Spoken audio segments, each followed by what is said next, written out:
பெற்றோராம் கடவுளிடமிருந்தும் அவர் தம் மைந்தராம் இயேசு கிறிஸ்துவிடமிருந்தும் உந்துனராகிய தூய ஆவியாரிடமிருந்தும் உங்களுக்கு அருளும் சமாதானம் உண்டாவதாக. நல்ல மனமகிழ்ச்சியான தபசு காலங்களிலே இந்த 6ஆம் வார 2ஆம் நாள் மாலை கூடுகையிலும் கர்த்தருடைய கிருபையின் கரம் நம்மை பாதுகாத்து வழிநடத்தி அவருடைய சிலுவை அன்பை உணரும்படியாக நம்மளை கூட்டி சேர்த்திருக்கிறது என்ற நன்றி உணர்வோடு நம்மை இந்த கூட்டத்திற்கு ஆயத்தமாக ஆண்டவருடைய கரங்களிலே நம்மை தாழ்த்தி ஜெபம் செய்வோம். அன்பின் ஆண்டவரே, கிருபை மிகுந்தவரே, இது நல்ல தபசு காலங்களிலே நாங்கள் நன்றி இருதயத்தோடு உம்முடைய சிலுவையை நாங்கள் நோக்கி பார்க்கும்படியாகவும் உம்முடைய சிலுவையின் அன்பு பெரிதென்று நாங்கள் உணரும்படியாகவும் கிறிஸ்தவ வாழ்விலே நீர் எங்களை அழைத்த அழைப்பு உம்முடைய பிள்ளைகளாக ஏற்றுக்கொண்ட செயல்கள் எல்லாவற்றிலும் நாங்கள் இந்த காலங்களிலே எங்களை சீர்தூக்கி பார்த்து உம்முடைய திருப்பெயரை மகிமைப்படுத்த கர்த்தர் எங்களுக்கு உதவி தர முடியாது நாங்கள் ஜெபிக்கின்றோம். இந்த கூடுகையிலும் நாங்கள் ஏறெடுக்கின்ற நன்றிகளை துதிகளை இரக்கமாக ஏற்று உம்முடைய வார்த்தையினால் நாங்கள் இன்னுமாய் எங்களை தரிப்பரிசோதனை செய்து உம்முடைய பிள்ளைகளாய் மாற கர்த்தர் எங்களுக்கு உதவி தர முடியாது நாங்கள் ஜெபிக்கிறோம். உம்முடைய அன்பையும் நீர் பாராட்டுகின்ற கிருபைகளையும் நாங்கள் உணர்ந்தவர்களாய் உமக்கு துதிகளை ஸ்தோத்திரங்களை ஏறெடுக்க கர்த்தர் உதவி செய்யும். ஆவியானவர் தாமே எங்கள் மத்தியில் இந்த வேளையிலும் எழுந்துருளி உம்முடைய வழிநடத்தினால் எங்களை வழிநடத்த தாழ்த்துகிறோம். முன்குறித்த உம்முடைய பிள்ளைகளை நீர் அழைத்து வாரும். இன்றைய நாளிலுமே உம்முடைய தாசர் வழியாக நாங்கள் பெற்றுக்கொள்ள இருக்கின்ற உம்முடைய வார்த்தைகளுக்காக நன்றி சொல்லுகின்றோம். கர்த்தர் அதன் வழியாய் நாங்கள் இன்னும் பலப்பட எங்களுக்கு உதவி செய்யும். இறை மகன் இயேசு கிறிஸ்து வழியாய் வேண்டுகிறோம் எங்கள் அன்பின் கடவுளே. அல்லேலூயா. ஆண்டவர் நம்மை எல்லா நிலைமைகளிலும் வழி நடத்துகின்ற தேவனாக இருக்கின்றார் என்று நாம் அறிந்த விதமாக நம்முடைய வாழ்வின் யாத்திரையிலே கூட வருகின்ற தேவன், நம்மை அழைத்து வருகின்ற கரம் பிடித்து வழி நடத்துகின்ற கடவுள் நமக்கு இருக்கின்றார் என்ற நன்றியோடு நாம் ஆண்டவரை ஸ்தோத்திரிப்போம். நம்முடைய அருள்பணி பாடல் புஸ்தகங்களே பாடல் எண் 187 வனாந்திர யாத்திரையில் களைத்து நான் சோர்ந்து போகும் நேரங்களில் அவருடைய சத்தம் நம்மை தேற்றிடும், என் வாழ்வு செழித்திடும் என்று நாம் அறிந்த விதமாய் ஆண்டவர் நம்மை வாழ்வின் எல்லா சூழ்நிலைகளிலும் கரம் பிடித்து வழி நடத்துகின்ற கடவுளாய் இருக்கின்றார் என்ற நன்றி உணர்வோடு நாம் ஆண்டவரை துதிப்போம். பாடல் எண் 187.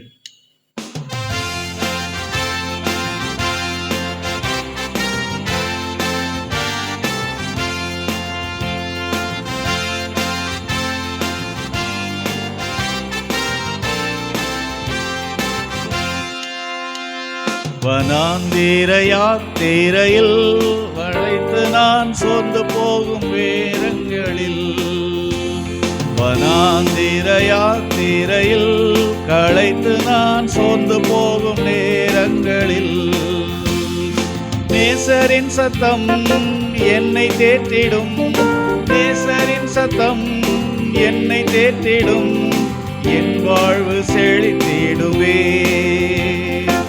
என் வாழ்வு செழித்திடுமே.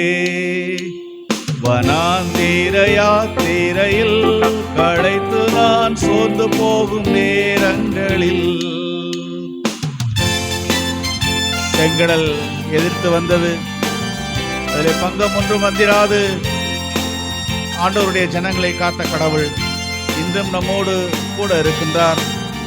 நமக்கு பலன் அருளுகின்றவராய், நம்மை தடுத்து நிறுத்துகின்ற சத்துருவை அவர் வீழ்த்துகின்ற கடவுளாக ஆண்டவர் நமக்கு புது பலனோடு நம்மை வழிநடத்த வல்லவராய் இருக்கின்றார் என்ற நன்றி உணர்வோடு இந்த வேளையிலும் ஆண்டவரை நாம் ஸ்தோத்திரிப்போம்.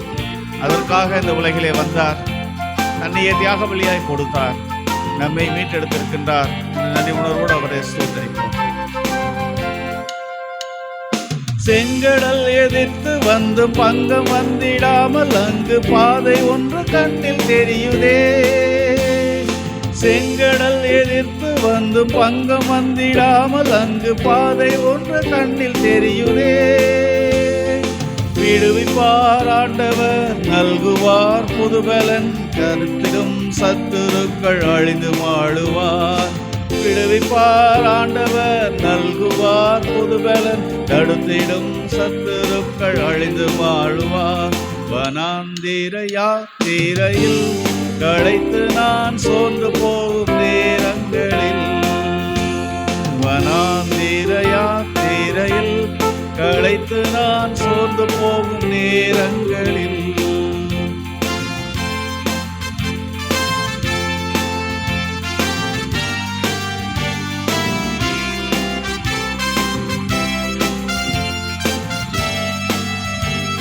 மாறாவின் கசந்த நீரை மதுரமாக மாற்றிடும், காரூரல் நீக்கிடும் கடவுள் நமக்குண்டு என்ற நன்றியோடு நாம் ஆண்டவரை ஸ்தோத்தரிப்போம்.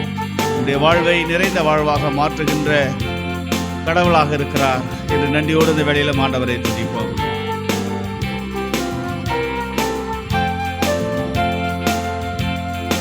வேதனை மறக்க செய்யும் வேதனை நிறைந்த வாழ்வை சத்துரு விதைத்திடும் போது, தேவனை மறக்க செய்யும் வேதனை நிறைந்த வாழ்வை சத்துரு விதைத்திடும் போது, மாறாவின் கசந்த நீர் மதுரமாக மாறிடும், காரிருள் நீங்கிட வெளிச்சம் தோன்றுமே. மாறாவின் கசந்த நீர் மதுரமாக மாறிடும், காரிருள் நீங்கிட வெளிச்சம் தோன்றுமே. களைத்து நான் சோர்ந்து போகும் நேரங்களில், வனாந்திர யாத்திரையில் களைத்து நான் சோர்ந்து போகும் நேரங்களில், நாம் தனிமை உணர்வில் இருக்கின்ற வேளையில் ஆண்டவர் நமக்கு மகிமையின் தேவனாக தாங்குகின்றவராயிருக்கின்றார்.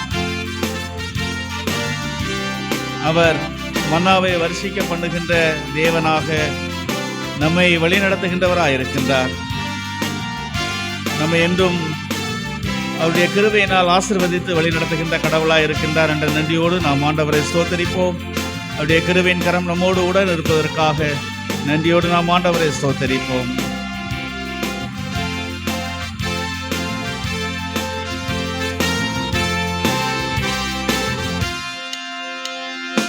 இனிமையற்ற வாழ்வினில் நான் தனிமை என்று எண்ணும் போது மகிமை தேவன் தாங்கிடுவாரே.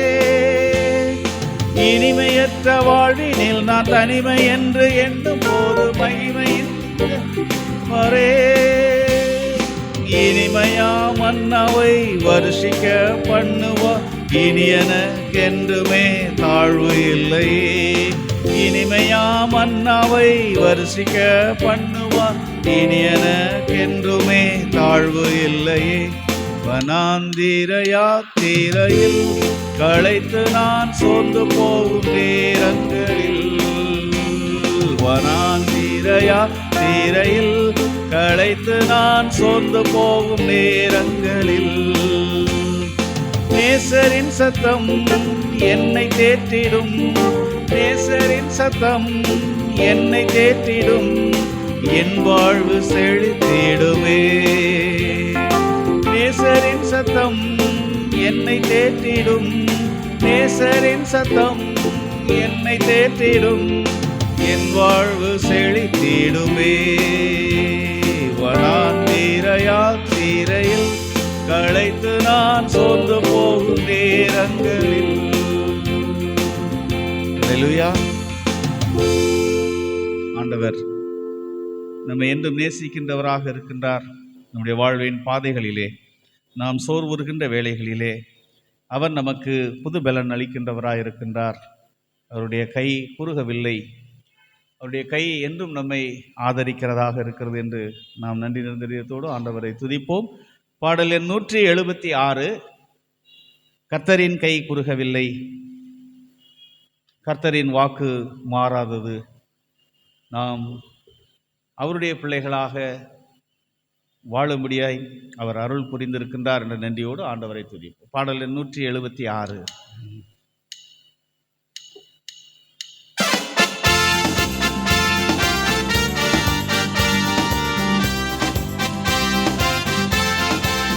உற்சாகமாய் கரங்களை தட்டி அவர் என்றும் நம்மோடு இருக்கிறார், பரிசுத்த பாதையில் நடத்துவார், கிருபையிலே வளரச் செய்கின்றவராயிருக்கின்றார் என்று நன்றியோடு நாம் ஆண்டவரை ஸ்தோத்திரம்.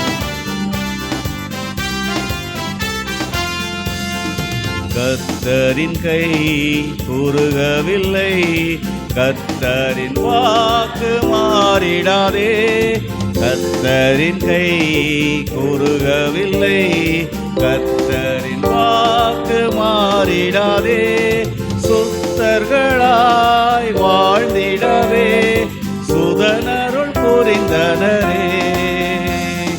சுத்தர்களாய் வாழ்ந்திடவே சுதனருள் புரிந்தனரே.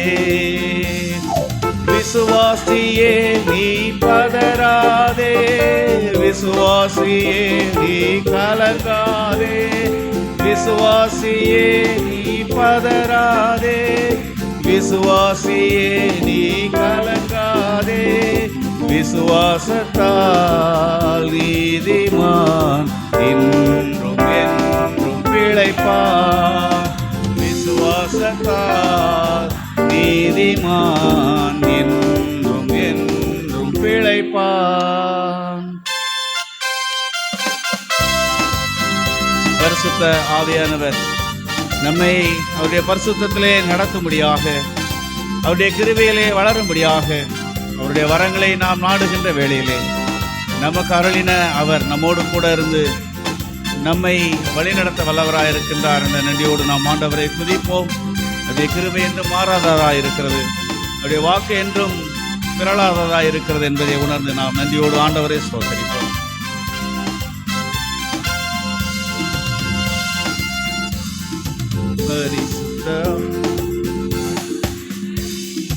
பரிசுத்த பாதையில் நடத்திடுவார் பரிசுத்த ஆவியானவரே. பரிசுத்த பாதையில் நடத்திடுவார், கிருபையிலே வளர்ந்திடுவோம், வரங்களை நாடிடுவோம். கிருபையிலே வளர்ந்திடுவோம், வரங்களை நாடிடுவோம். விசுவாசியே நீ பதறாதே, விசுவாசியே நீ கலங்காதே. விசுவாசியே நீ பதறாதே, விசுவாசியே நீ கலங்காதே. விசுவாசத்தால் நீதிமான் என்றும் என்றும் பிழைப்பான். விசுவாசத்தால் நீதிமான் என்றும் என்றும் பிழைப்பான். ஆண்டவர் இயேசு நமக்கு அரணாக இந்த உலகிலே கொடுக்கப்பட்டார்.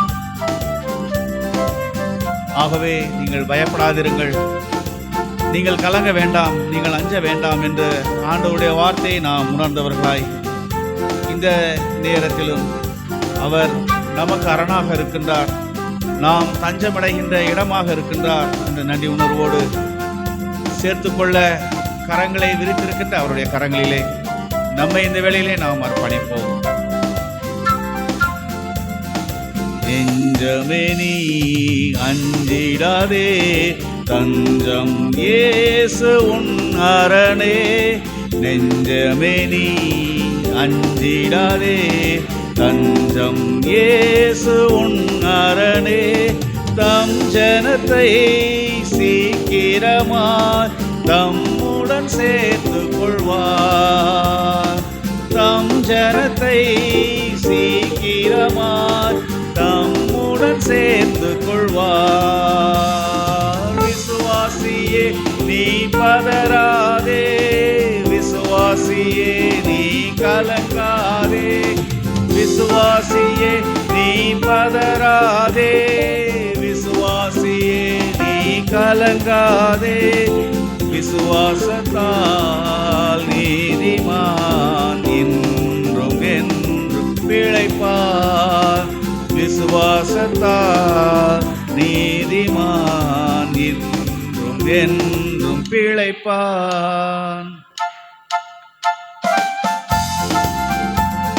விசுவாசத்தால் நாம் உரிமையை பெற்றுக் கொள்ளுகின்ற பிள்ளைகளாக கர்த்தர் நம்மை வழி நடத்துகிறார் என்ற நன்றி உணர்வோடு அவருடைய வாக்கு தத்தங்கள் மேகம் போல நம்மை சூழ்ந்து நிற்கின்றது. அவருடைய சாட்சிகள் அவிதமாகவே நம்முடைய வாழ்வில் கடந்து வந்திருக்கின்றது என்பதை நாம் உணர்ந்தவர்களாக நாம் விரைந்து முன்னேறும்படியாய் இந்த தபசு காலங்களிலும் நம்மை நாமே நாம் சோதித்தறிந்து ஆண்டவருடைய கரங்களிலே ஆண்டவரே, என்னை இன்னுமாய் உம்முடைய பிள்ளையாய் வணையும், என்னை இன்னுமாய் உம்முடைய சாட்சியாய் காத்துக்கொள்ள எங்களுக்கு உதவி செய்யும் என்று சொல்லி உடைய கரங்களிலே நம்மை தாழ்த்துவோம்.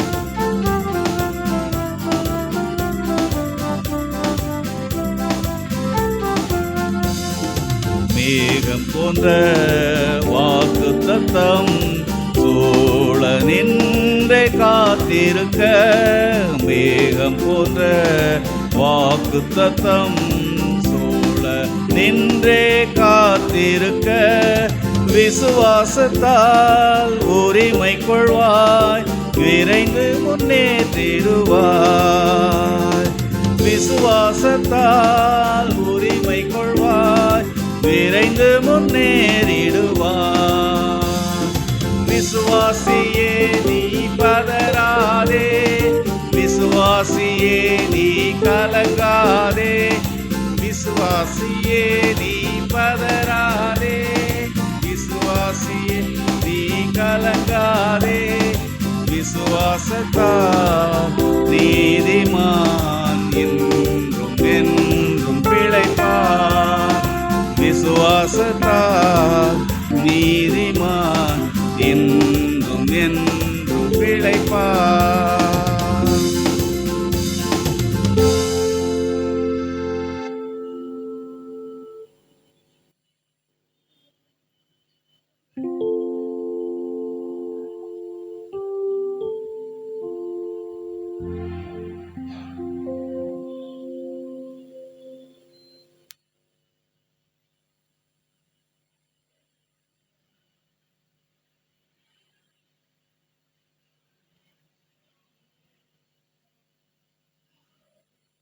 என்ற நன்றி உணர்வோடு நாம் ஆண்டவரை ஸ்தோத்தரிப்போம்.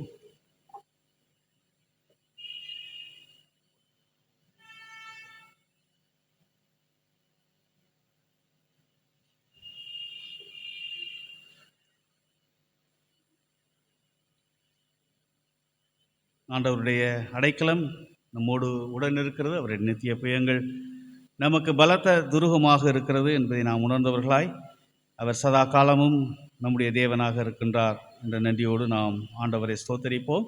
நம்முடைய பாடல் புஸ்தகத்திலே பாடல் 181 அநாதி தேவன் உன் அடைக்கலமே, அவர் நித்திய புயங்கள் உன் ஆதாரமே என்ற பாடலை நாம் பாடி ஆண்டவரை நாம் மகிமைப்படுத்துவோம். நம்முடைய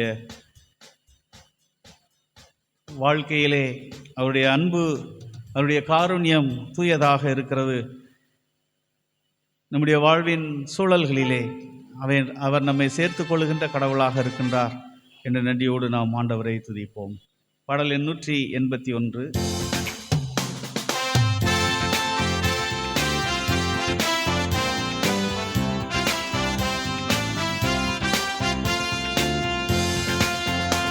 அநாதி தேவன் உன் அடைக்கலமே, அவர் நித்திய புயங்களுன் ஆதாரமே. அநாதி தேவன் உன் அடைக்கலமே, அவர் நித்திய புயங்களுன் ஆதாரமே. இந்த தேவன் என்றென்றும் உள்ள சதா காலமும் நமது தேவன், மரண பரியந்தம் நம்மை நடத்திடுவார். அநாதி தேவன் அடைக்கலமே, அவர் நித்திய புயங்களுன் ஆதாரமே.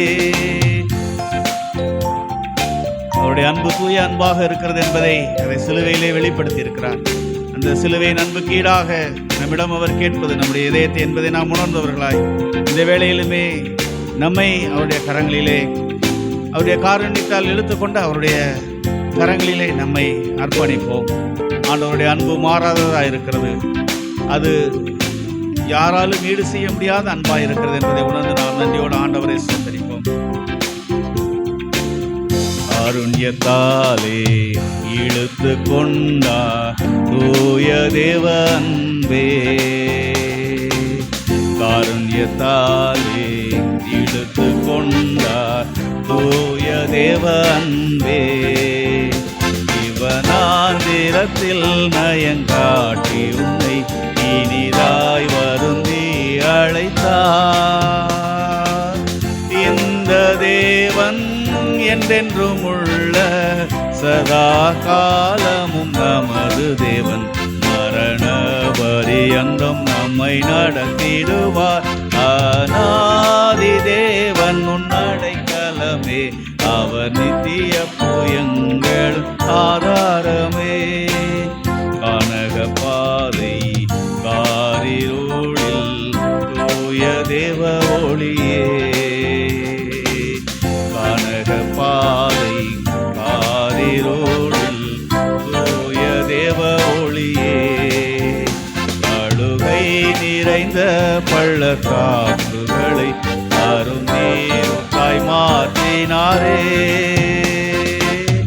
இந்த தேவன் என்றென்றும் உள்ள சதா காலமும் நமது தேவன் மரண பரியந்தம் நம்மை நடத்திடுவார். அநாதி தேவன் அடைக்கலமே, அவர் நித்திய புயங்களும் ஆதாரமே. இப்புவி யாத்திரை கடந்திடுவாய் தூய தேவதயவால். இப்புவி யாத்திரை கடந்திடுவாய் தூய தேவதயவால். கடும் கானகத்தில் கர்த்தர் மார்பினிலே கிடைக்கும் இளைப்பாறுதலே.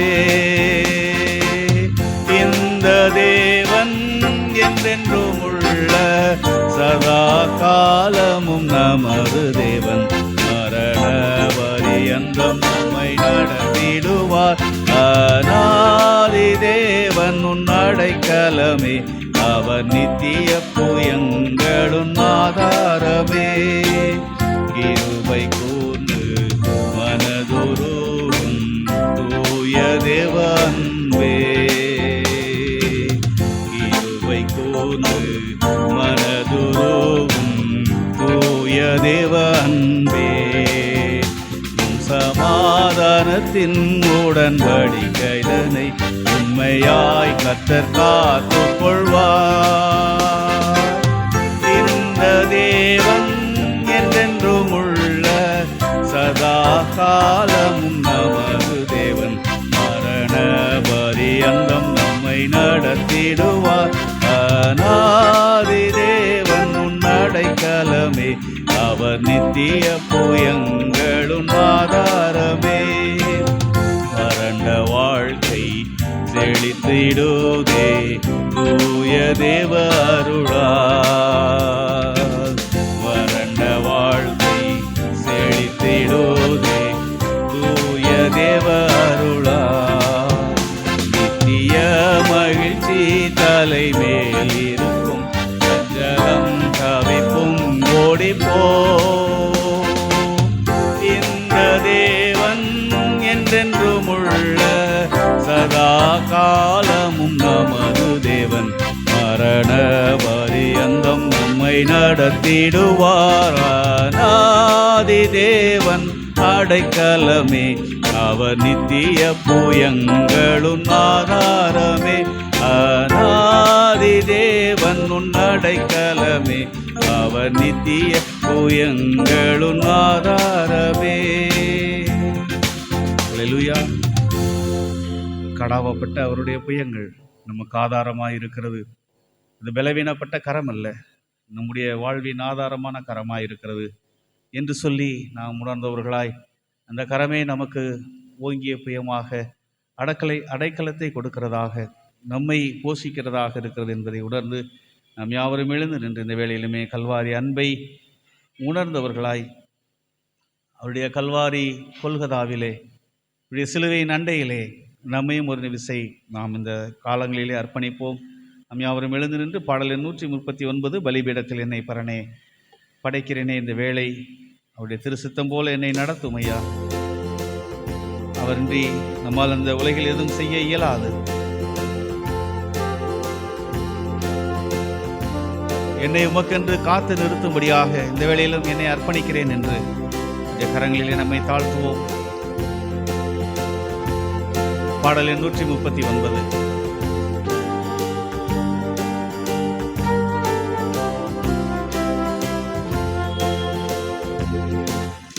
பலிபீடத்தில் என்னை பரனே படைக்கிறேனே இந்த வேளை. அடியேனை திரு சித்தம் போல ஆண்டு நடத்திடுவே. அடியேனை திரு சித்தம் போல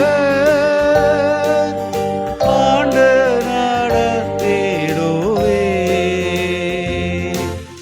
கல்வாரியின் அன்பினையே கண்டு விரைந்தோடி வந்தேன். கல்வாரியின் அன்பினையே கண்டு விரைந்தோடி வந்தேன். கழுவும் திரு ரத்தத்தாலே கரை நீங்க இருதயத்தை. ஐயா கழுவும் திரு ரத்தத்தாலே கரை நீங்க இருதயத்தை. அவர் இன்றையினால் ஒன்றும் செய்ய இயலாது சுவாமி. ஆமாண்டவரே, அவ்விதமாக உம்முடைய நிகழ விடாத கரத்தினால் எங்களை அரவணைத்துக் கொள்ளும். எங்களுடைய கரத்திலே எங்களை ஏந்தி சுமந்து நாங்கள் வலுவாது உம்முடைய கரங்களிலே பாதுகாக்கப்பட்ட மக்களாய் காணப்பட எங்களை நீர் காத்துக்கொள்ளும் என்று சொல்லி, நீர் இன்று இந்த பாரான உலகிலே இந்த பாரிலே நாங்கள் ஒன்றும் செய்ய இயலாத மக்களாய் இருக்கிறோம் என்பதை உணர்ந்தவர்களாய் அவருடைய கரத்திலே நம்மை அர்ப்பணிப்போம்.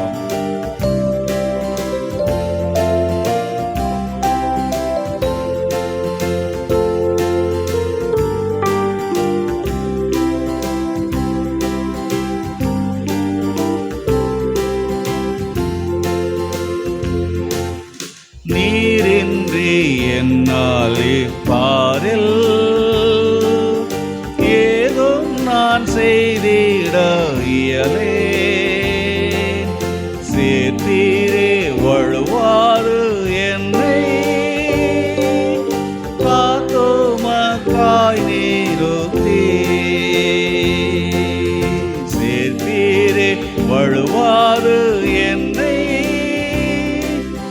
காத்துமக்காய் நிறுத்தி.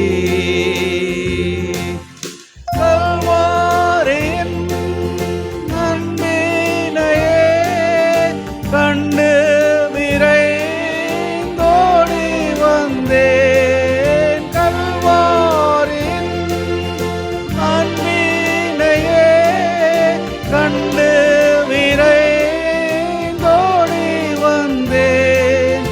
கழுவும் திரு ரத்தத்தாலே கரை நீங்க இருதயத்தை. அன்பா கழுவும் திரு ரத்தத்தாலே கரை நீங்க இருதயத்தை. ஆண்டவருடைய கரத்திலே என்னுடைய ஆவியை மாத்திரமல்ல என்னுடைய சரீரத்தையும் நான் ஒப்பு கொடுக்கிறேன் சுவாமி. எங்களுடைய வாழ்வு, எங்களுடைய ஜீவன், எங்களுடைய மீட்பு, எங்களுடைய ரட்சிப்புக்காக உம்மையும் உடைய சரீரத்தையும் உடைய ஆத்மாவையும் சிலுவையிலே தியாக பலியாய் கொடுத்தீரே. அதற்கு ஈடாக நாங்கள் கொடுப்பது ஒன்றுமில்லை சுவாமி. நீர் வந்து தங்குகின்ற இடமாக எங்களுடைய இதயத்தை, எங்களுடைய உள்ளத்தை, எங்களுடைய சரீரத்தை இந்த வேளையிலுமே நாங்கள் அர்ப்பணிக்கின்றோம். ஒரு பெரிய மாற்றத்தை, மனமாற்றத்தை கர்த்தர் எங்களுக்கு கட்டளையிடும். ஒருவேளை நாங்கள் நீர் தங்குகின்ற இடமாக இல்லாதபடி இருப்போம் என்று சொன்னார். எங்களை சுத்திகரியும், எங்களை கழுவும், எங்களை பரிசுத்தப்படுத்தும் என்று சொல்லி ஆண்டவருடைய கரங்களிலே நாம் வேண்டுவோம். அவர் நமக்கு சித்தம் கொடுக்கின்றவராக இருக்கின்றார் என்பதை அறிந்து நன்றியோடு நாம் ஆண்டவரை ஸ்தோத்திரிப்போம்.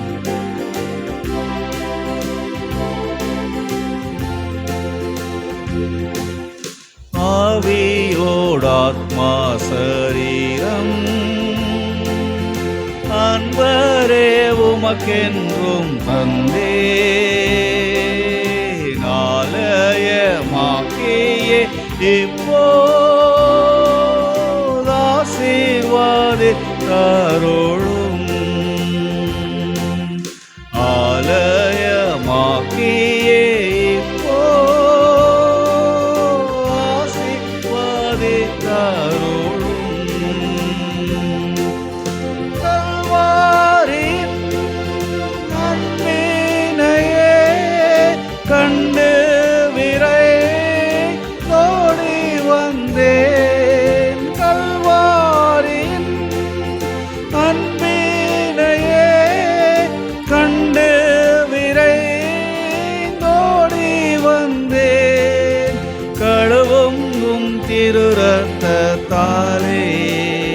நேசரே கரை நீங்க இருதயத்தை அன்பா கழுவும் உம் திரு ரத்தத்தாலே கரை நீங்க இருதயத்தை. ஆமாண்டவரே, நான் என்ற ஆணவங்கள், நான் என்ற பெருமைகள், கர்வங்கள் எல்லாம் சிலுவையிலே அறையப்பட வேண்டும் என்று சொல்லி உண்மையை தியாக பலியாய் ஒப்புக் கொடுத்தேன். இந்த சுயம் என்னில் சாம்பலாய் மாற வேண்டும் சுவாமி. உம்முடைய சுத்தாவியினால் எங்களை அனல் மூட்டும். நாங்கள் ஜெயம் பெற்று எங்களுடைய மாம்சத்தின் கிரியைகள் சாகும்படியாக ஆண்டவருடைய அருள் எங்கள் வாழ்விலே நிலை பெற்று ஓங்கும்படியாக இந்த கிருபையின் காலங்களிலே எங்களை வணையும் ஐயா. உங்களுடைய வழிபடத்திலே எங்களை அர்ப்பணிக்கின்றோம். எங்கள் குற்றங்கள், குறைகள், பாவங்கள் எல்லாவற்றையும் ஆண்டவர் நீர் சிலுவையிலே சுமந்திருக்கிறேன். எங்களை புது சிருஷ்டியாக உருவாக்கி இருக்கிறேன். அதற்காக நன்றி நன்றி என்று ஒவ்வொருவரும் நாம் வாய்களை திறந்து ஆண்டவரை துதிப்போம். ஆண்டவர் நம்மோடு இருக்கிறார், அவருடைய ஆவியானவர் நம்மை அனல் மூட்டுகின்றவராக இருக்கிறார் என்ற நன்றியோடு ஆண்டவரை ஸ்தோத்திரிப்போம்.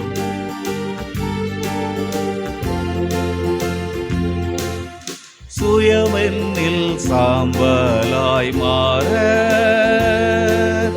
சுத்தாவியே ஆனல் மூட்டோ ஜெயம் பெற்று மாமிசமாய தேவாருள் செய்குவே ஜெயம் பெற்று மாமிசமாய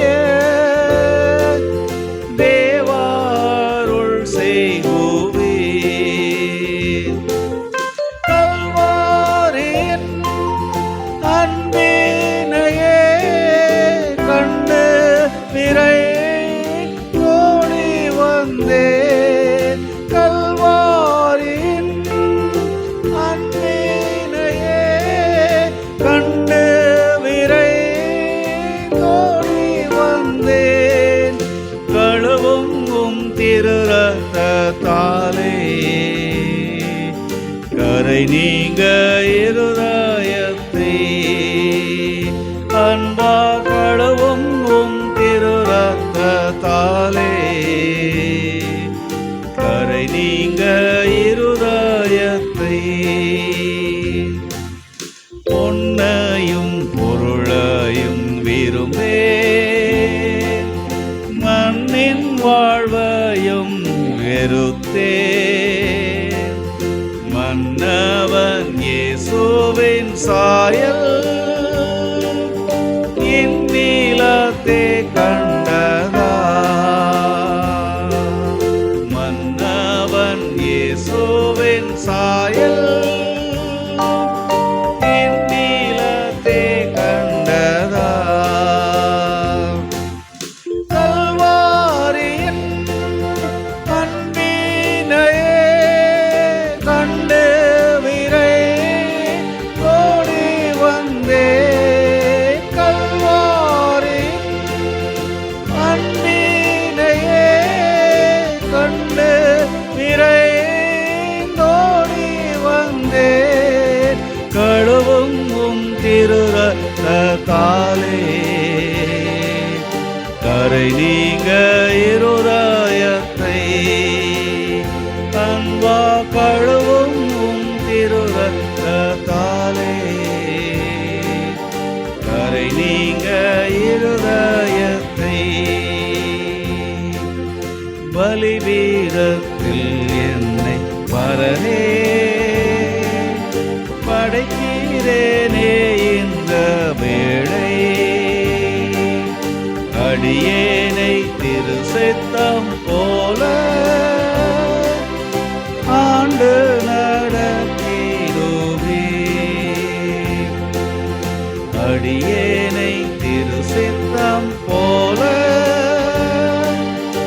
ஆண்டு நடத்திடுவே. ஆமாண்டவரே, உடைய திரு சித்தத்தின் முடியாக எங்களை ஆண்டு வழி நடத்தும். இந்த வேளையிலுமே இந்த திருவின் காலங்களிலே எங்களை முற்றிலுமாய் உடைய கரங்களிலே அர்ப்பணிக்கின்றோம். ஒரு புதிய இதயத்தை, ஒரு புதிய படைப்பாக நாங்கள் காணப்பட, புதிய கருவியாக நீர் எங்களை எடுத்து பயன்படுத்த கர்த்தருடைய ஆவியானவர் இந்த கிருபையின் காலங்களிலே எங்களோடு நீர் இடைபடும்படியாக நாங்கள் ஜெபிக்கிறோம். கொடுத்த இந்த நல்ல காலங்களுக்காய் நன்றியோடு நாங்கள் உண்மை ஸ்தோத்திரிக்கிறோம். நாங்கள் அனுதினமும் புது பலத்தோடு புதிய கிருபைகளோடும் சிலுவையின் அனுதின அன்போடு நாங்கள் உறவாடும்படியாய் தந்திருக்கின்ற இந்த நாட்களிலே இன்னுமாய் நாங்கள் உண்மை சிலுவையிலே உயிர்த்தெழுந்து உண்மை இந்த கிருபையின் நிறைவின் நாட்களில் காண நீர் எங்களுக்கு உதவி தரும்படியாக நாங்கள் செபிக்கிறோம். உம்முடைய கிருபைக்குள்ளாய் எங்களை அர்ப்பணிக்கின்றோம். இறைமகன் இயேசு கிறிஸ்துவியாய் வேண்டுகிறோம் எங்கள் அன்பின் கடவுளே. அல்லேலூயா. யாவரும் அமருவோம். அமர்ந்திருக்க திருமறை பாடம் படிக்க.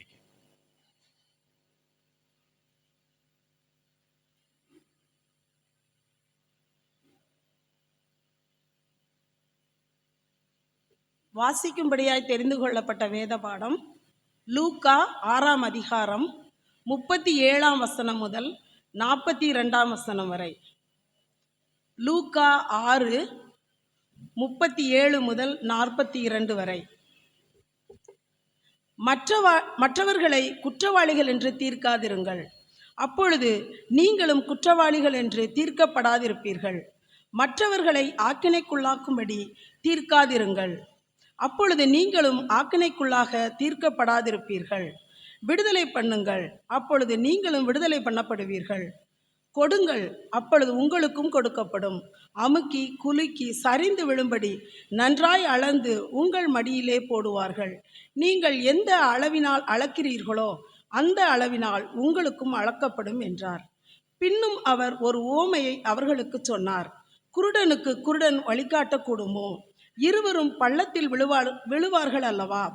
சீஷன் தன் குருவுக்கு மேற்பட்டவன் அல்ல. தேறினவன் எவனும் தன் குருவை போல் இருப்பான். நீ உன் கண்ணில் இருக்கிற உத்திரத்தை உணராமல் உன் சகோதரன் கண்ணில் இருக்கிற துரும்பை பார்க்கிறதென்ன?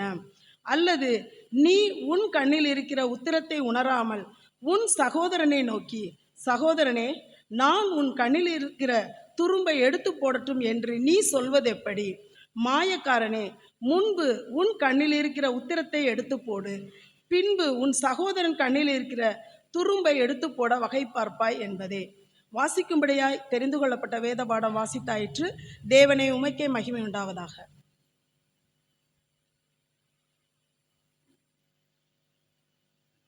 அன்பானவர்களே, நிறநாம் நாள் கூடுகிலும் நாம் அறிந்த விதமாக நம்ம மத்தியிலே தமிழ்நாடு இறையியல் கல்லூரியின் துணை முதல்வராகவும் அநேக பொறுப்புகளை தமிழ்நாடு இறையியல் கல்லூரியிலே பெற்று கடவுளுடைய திருப்பணிகளை செய்து வருகின்ற அநேக திருப்பணியாளர்களை உருவாக்குவதிலே ஆண்டவர் அவர்களை கருவியாய் பயன்படுத்தி வருகின்ற அருட்பணி முனைவர் பீட்டர் சிங் ஐயா அவர்கள் நம்ம மத்தியிலே இருக்கின்றார்கள்.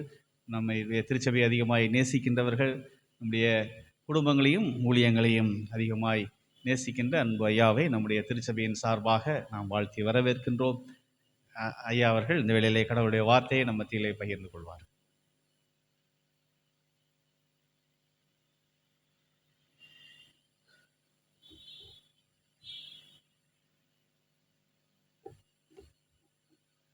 கண்களை மூடி ஆண்டவரை நோக்கி மன்றாடுவோம். தத்தமாய் தந்தேனெந்தனையே நித்தமு முந்தனின் சேவைக்கே. தத்தமாய் தந்தேனெந்தனையே நித்தமு முந்தனின் சேவைக்கே. துஷ்டனாயலைந்த பாவினானே, கட்டளை யாவையும் மீறினேனே. துஷ்டனாயலைந்த பாவினானே, கட்டளை யாவையும் மீறினேனே. பட்டமா பாடுகள் போதும் என்றே கிட்டிவும் பாதமே வந்து நின்றே. தத்தமாய் தந்தேன் எந்தனையே நித்தமோ முந்தனின் சேவைக்கே. எந்தனின் உள்ளத்தில் ஆட்சி செய்வீர், சிந்தின இரத்தத்தால் சுத்தம் செய்வீர். எந்தனின் உள்ளத்தில் ஆட்சி செய்வீர், சிந்தின இரத்தத்தால் சுத்தம் செய்வீர். எந்த இடத்திலும் என் நேரமும் உந்தனின் சாட்சியாய் நின்றிடவே தத்தமாய் தந்தேன் எந்தனையே நித்தமோ முந்தனின் சேவைக்கே. ஆண்டவரே, உம்முடைய வசனம் எவ்வளவு அழகானது, உம்முடைய வசனம் எவ்வளவு ஆழமானது, உம்முடைய வசனம் எவ்வளவு அருமையானது. உம்முடைய வசனத்தை புரிந்து கொள்ள நாங்கள் எடுக்கும் முயற்சிகள் அனைத்தும் அற்பமானவைகள். ஆண்டவரே, உம்முடைய வசனம் பாதாளங்களுக்கும் சென்று எங்களை மீட்கும் கருவிகளாக நீட்டப்பட்டுள்ளன. எங்களையும் அக்கரங்கள் தாங்கி பிடித்து கொள்ளும் என்று நம்பி, ஆண்டவரே, உம்முடைய வேதத்தின் ரகசியங்களை காணும்படியாக எங்கள் கண்களை திறந்தருளும் என்று கெஞ்சி கேட்கிறோம். ஆமென். நம்முடைய ஆண்டவராகிய இயேசு கிறிஸ்துவின் கிருபை உங்கள் அனைவரோடும் உடனிருந்து வழிநடத்துவதாக. இந்த 2வது நாள் கூட்டத்திலும் ஆண்டவருடைய வழிநடத்துதலை நிறைவாக பெற்றுக்கொள்ள இறைவேண்டலோடு நாம் காத்திருப்போம். இந்த நாளிலும் இந்த சிறப்பு வழிபாட்டை தலைமையேற்று மிக சிறப்பாக பாடல்களை பாடி நம்மை வழிநடத்தின அன்பிற்கும் பாசத்திற்கும் உரிய ஆயர் அவர்களுக்கு நான் நன்றியுள்ளவனாக இருக்கின்றேன். இங்கே வந்திருக்கின்ற உங்கள் அனைவருக்கும் என்னுடைய நன்றியையும் வாழ்த்துக்களையும் நான் கூறிக்கொள்கின்றேன். 19வது நூற்றாண்டின் சிறந்த ஆயர், the best pastor of the 19th century, the prince of preachers, அதாவது அருளுரையாளர்களின் இளவரசன், 3500க்கு மேலான அருளுரைகளை எழுதிய, அநேக விளக்க உரைகள் எழுதிய நபர்தான் சார்ல்ஸ் ஸ்பர்ஜன். அவருடைய அருளுரைகள் ஆழமான, அவருடைய அருளுரைகள் முழுவதுமாக மீட்பை, இரட்சிப்பை மையமாக கொண்ட அருளுரைகள். எல்லா அருளுரைகளிலும் அந்த இரட்சிப்பை அதிகமாக, மீட்பை பற்றி அதிகமாக பேசுவார். அவருடைய அருளுரைகளில் மீட்பை பற்றி பேசும்போது த டோர் ஆஃப் கிரேஸ், கிருபையின் கதவு என்று ஒன்றை அவர் பேசுகிறார். அதாவது கதவு என்பது அனைவரையும் ஏற்றுக்கொள்ளுகின்ற கதவு. உள்ளே வருகின்றவர்களை நீங்கள் யார், நீங்கள் எங்கிருந்து வருகிறீர்கள், உங்களுடைய மொழி என்ன, உங்களுடைய இனம் என்ன, உங்களுடைய பொருளாதாரம் என்ன என்பதை கதவு கேட்பதே இல்லை. அனைவரையும் ஏற்றுக்கொள்ளுகின்ற கிருபையின் கதவு. It welcomes everyone, every person from every walk of life. அது யாரையும் புறந்தள்ளாது, அனைவரையும் ஏற்றுக்கொள்ளுகின்ற கதவு, யாரையும் தனிமைப்படுத்தாது. இதை அவர் இந்த கதவை பற்றி சொல்லி அவர் சொல்லுகிறார், கடவுளுடைய மீட்பு அது அனைவருக்கும் பொதுவான ஒன்று. Salvation is for all. அது ஒரு சிலருக்கான ஒன்று அல்ல. இரட்சிப்பு அனைவருக்கும் உரியது என்ற செய்தியை மிக அழகாக சொல்லுகின்றார். இந்த தவக்காலத்தில் இந்த இரட்சிப்பு பெற வேண்டிய அனுபவங்களைத்தான் நாம் சிந்தித்துக் கொண்டிருக்கின்றோம். மானுட வாழ்வில் மீட்பு, திருமறையின் மைய செய்தியே மீட்பை பற்றிய செய்தி. The salvation of the people, all the people. அது யாருக்கும் தனி மீட்பு என்பது யாருடைய தனி சொத்தும் அல்ல. ஆண்டவர் அனைவரையும் மீட்கிறார். எனவே அந்த மீட்பிற்கு அடிப்படையான ஒன்றாக நேற்றைய தினம் லெண்ட் எ டைம் ஆஃப், என்ன சொன்னேன் நேற்றைக்கு, ரிப்பென்டன்ஸ், மறந்துட்டோம். Lent a time of repentance, மனம் திரும்புதலின் காலம் என்று நாம் சிந்தித்தோம். எபிரேயர் 6வது அதிகாரத்தை மையமாக கொண்டு சாவுக்குரியவைகளிலிருந்து, செயல்களிலிருந்து மனம் மாற வேண்டும் என்று நாம் சிந்தித்தோம். இன்று உங்களோடு நான் சிந்திப்பதற்காக தெரிந்து கொண்ட தலைப்பு Lent a time of reconciliation. Lent a time of reconciliation. Lent ஒருமைப்பாட்டின் காலம், நம்மை ஒற்றுமைப்படுத்துகின்ற காலம், நம்மை ஒருமைப்படுத்துகின்ற காலம் என்பதை என்ற செய்தியை உங்களோடு நான் பகிர்ந்து கொள்ள விரும்புகின்றேன். அதாவது ஒருமைப்பாடு என்றால் என்ன? What is reconciliation? கருப்பு இறையியலாளர் குஸ்டாவோ குட்டேரஸ் இந்த ஒருமைப்பாட்டை பற்றி சொல்லும்போது அவர் சொல்லுகிறார், reconciliation is not simply an act of kindness, it is the gospel என்று சொல்லுகிறார். ஒருமைப்பாடு அது ஒரு இரக்கத்தின் செயல்பாடு அல்ல, அன்பின் செயல்பாடு அல்ல, அதுதான் நற்செய்தி. reconciliation is the gospel. ஒருமைப்பாடுதான் நற்செய்தி என்று அவர் சொல்லுகின்றார். மார்ட்டின் லூதர் கிங் ஜூனியர்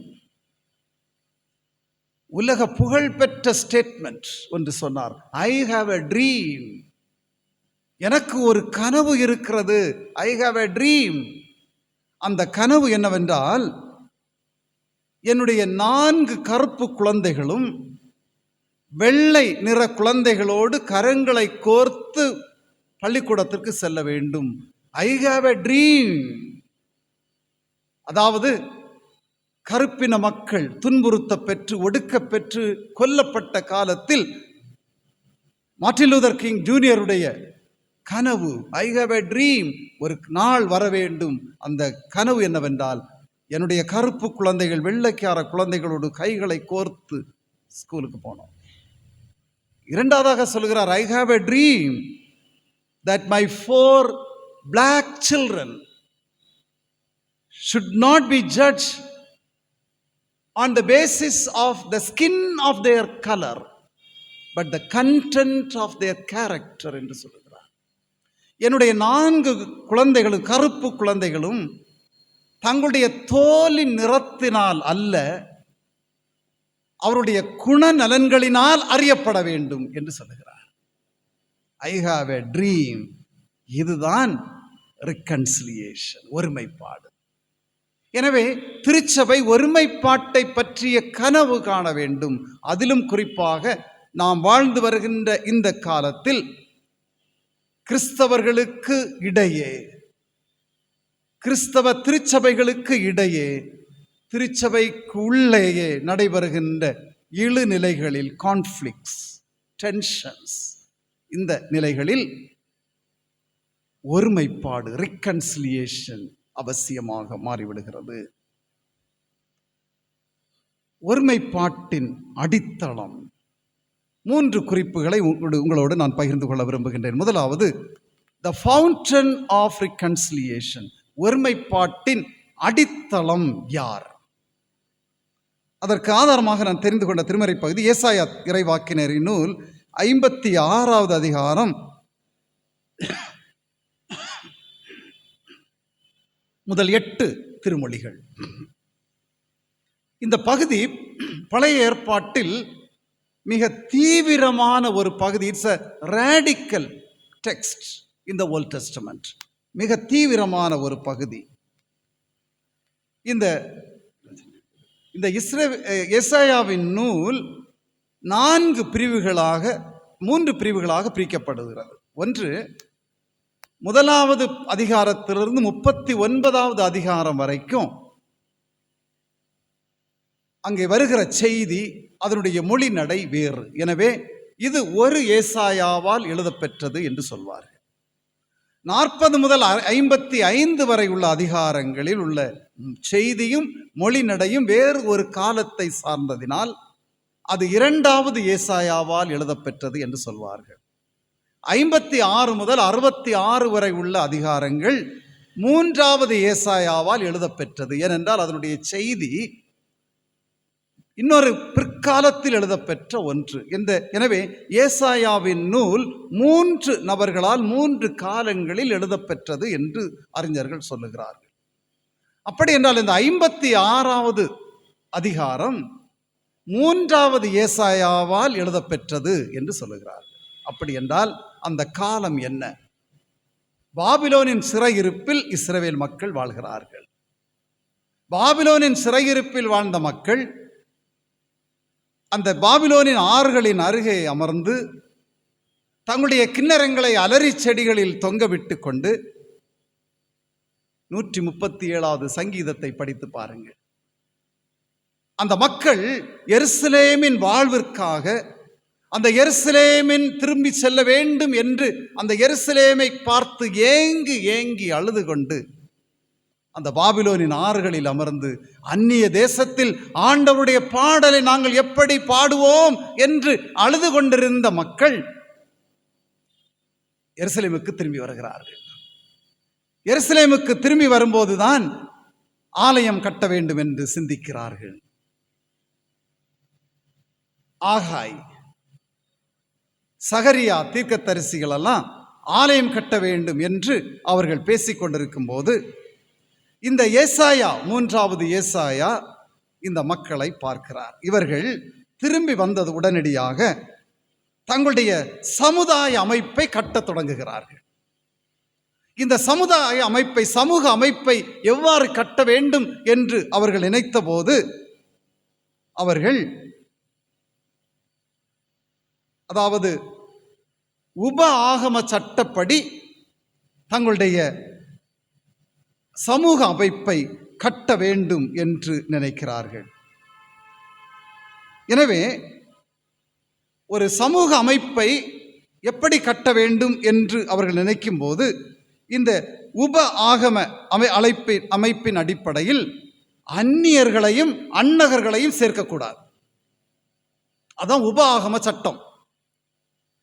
அந்நியர்களையும், அதாவது ஃபாரினர்ஸ், த ஸ்ட்ரேஞ்சர்ஸ், அதை போன்று த யூனக்ஸ், அந்நகர்கள், இவர்களை சேர்க்கக்கூடாது. இவர்களை வெளியே விட்டுவிட்டு ஒரு சமூக அமைப்பை அமைக்க வேண்டும், யூதர் என்ற சமூக அமைப்பை அமைக்க வேண்டும் என்று அவர்கள் நினைக்கும் போதுதான் ஏசாயா தீர்க்கதரிசி சொல்லுகிறார். 7வது வசனம், 56வது அதிகாரம் 7வது வசனத்தில் சொல்லுகிறார், என் வீடு எல்லா மக்களுக்கும் ஜெப வீடு, எல்லா மக்களுக்கும் ஜெப வீடு, அங்கே அந்நியர்களும் அந்நகர்களும் இடம்பெற வேண்டும் என்று சொல்லுகிறார். ஒரு புரட்சிகரமான செய்தி. அந்நியர்களை பார்த்து ஏசாயா சொல்லுகிறார், கர்த்தர் எங்களை பிரித்து விடுவார் என்று நீங்கள் நினைக்காதிருங்கள், பிரிக்க மாட்டார். அந்நகர்களை பார்த்து சொல்லுகிறார், நாங்கள் பட்ட மரம் என்று நீங்கள் சொல்லாதிருங்கள். கடவுளுடைய வீடு அனைவருக்கும் பொதுவானது. இதுதான் கடவுளுடைய ஒப்புரவு. எனவே ஒப்புரவின் அடித்தளம் கடவுள். ஏனென்றால் கடவுளுடைய வீடு அனைவருக்கும் பொதுவானது. அங்கே அந்நியர்களுக்கும் இடம் உண்டு, அந்நகர்களுக்கும் இடம் உண்டு என்ற செய்தியை மிக ஆழமாக, ஆணித்தரமாக அவர் சொல்லுகின்றார். மோல்ட்மேன் என்று சொல்லுகின்ற ஒரு இறையியலாளர் அழகாக சொல்வார், The Church of Christ exists for others. கிறிஸ்துவின் திருச்சபை அடுத்தவர்களுக்காக அது செயல்பட்டு கொண்டிருக்கிறது. Otherwise it ceases to be the church. அப்படி இல்லை என்றால் அது ஒரு திருச்சபை இல்லை என்று சொல்லுகிறார். அடுத்தவர்களுக்காக தான் திருச்சபை, அல்லது திருச்சபை என்ற நிலையை அது இழந்துவிடும் என்று சொல்லுகிறார். ஒப்புரவாகுதலுக்கு அடிப்படை கடவுள். God is the source, the fountain of reconciliation. இரண்டாவது, the fundamentals of reconciliation. ஒருமைப்பாட்டின் அடிப்படைகள். முதலாவது அடித்தளம், இரண்டாவது அடிப்படைகள், the fundamentals of reconciliation. அதற்கு ஆதாரமாக நான் தெரிந்து கொண்ட திருமறை பகுதி நாம் படிக்க கேட்ட லூக்கா 6வது அதிகாரம் 37 முதல் 42 வசனங்களை நான் தெரிவு செய்திருக்கிறேன். 2 அடிப்படைகளை இங்கே லூக்கா எழுதுகிறார். ஒருமைப்பாட்டுக்கு 2 அடிப்படைகள். ஒன்று மன்னிப்பு, forgiveness. மன்னிப்பு என்பது எத்தனை தடவை மன்னிக்க வேண்டும்? யூதருடைய அடிப்படை 7 தடவை மன்னிக்கலாம். ஆனால் பழைய ஏற்பாட்டின் காலத்தில் நம்ம என்ன சொல்லுவோம்? மோசேயுடைய நியாயப்பிரமாணம் கல்லுக்கு கண் பல்லுக்கு பல். ஆனால் அது ஒரு முறை. ஆனால் நம்ம நினைக்கிறோம் அது ரொம்ப கடினமான ஒன்று. இல்லை, மோசே கடினமான சட்டத்தை கொடுத்தார் என்பது அல்ல. மோசேயின் காலத்திற்கு முன் நடந்த நிகழ்ச்சிகள் என்னவென்றால், ஒரு கோத்திரத்தை சார்ந்த ஒருவர் இன்னொரு கோத்திரத்தில் ஒருவரை அடித்தால் அந்த கோத்திரத்தில் இந்த பக்கத்தில் அந்த அடுத்த கோத்திரத்தை அழித்து விடுவார்கள், அநேகரை கொன்று விடுவார்கள். அப்படி கோத்திரங்களுக்கிடையே பகை இருந்த சூழலில்தான் மோசே என்ன சொல்லுகிறார் என்றால், மன்னிப்பை கொஞ்சம் குறைக்கிறார். அந்த சூழலை குறைத்து சொல்லுகிறார், கண்ணுக்கு கண் பல்லுக்கு பல். ஏன்னா ஒருவர் உன்னை கண்ணை அடித்தால் அந்த மனிதரை மட்டும் நீ அடிக்க வேண்டும். அந்த கோத்திரத்தை மற்றவர்களை தொந்தரவு பண்ணக்கூடாது. அப்போ மோசேயுடைய சட்டமும் மன்னிப்பினுடைய ஒரு படிதான், ஒரு படி இறங்கி கொண்டு வரார். ஒரு பிரச்சனை என்று வந்துவிட்டால் அப்பாவி மக்களை கொன்று குவிப்பது அல்ல, பிரச்சனை பண்ணினவரை அடியுங்கள். ஏன்னா ஒரே அடியா மோசே சொன்னால், மன்னிக்க வேண்டும் என்று சொன்னால் மக்கள் ஏற்றுக்கொள்ள மாட்டார்கள். எனவே ஒரு படியை அவர் மன்னிப்பின் ஒரு படியை கொண்டு வருகிறார். ஆனால் இயேசு சொல்லுகிறார், 7 முறை அல்லது 70 முறை அல்ல, மன்னிப்புக்கு அளவே இல்லை. there is no limit for forgiveness. அளவில்லாமல் மன்னியுங்கள். அந்த பகுதியை படித்தால் பாருங்க, அமுக்கி குலுக்கி சரிந்து விழும் அளவுக்கு கொடுத்தா ஆண்டவர் கொடுப்பார். அநியாயமாக இதை நாம் இந்த நாட்களிலே அதை வணிகமாக மாற்றிவிட்டோம். we have commercialized this verse. ஆண்டவருக்கு கொடுத்தால் ஆண்டவர் நமக்கு அதிகமாக கொடுப்பார். அமுக்கி குலுக்கி கொடுங்கள் என்று சொல்லி இன்றைக்கு காணிக்கைக்காக நாம் இந்த வசனத்தை பேசுகிறோம். ஆனால் இந்த பகுதியில் காணிக்கைக்காக இந்த வசனத்தை சொல்லல. நீங்கள் அதிகமாக கொடுத்தால் ஆண்டவர் அதிகமாக கொடுப்பார் என்று இயேசு இங்கே சொல்லவில்லை.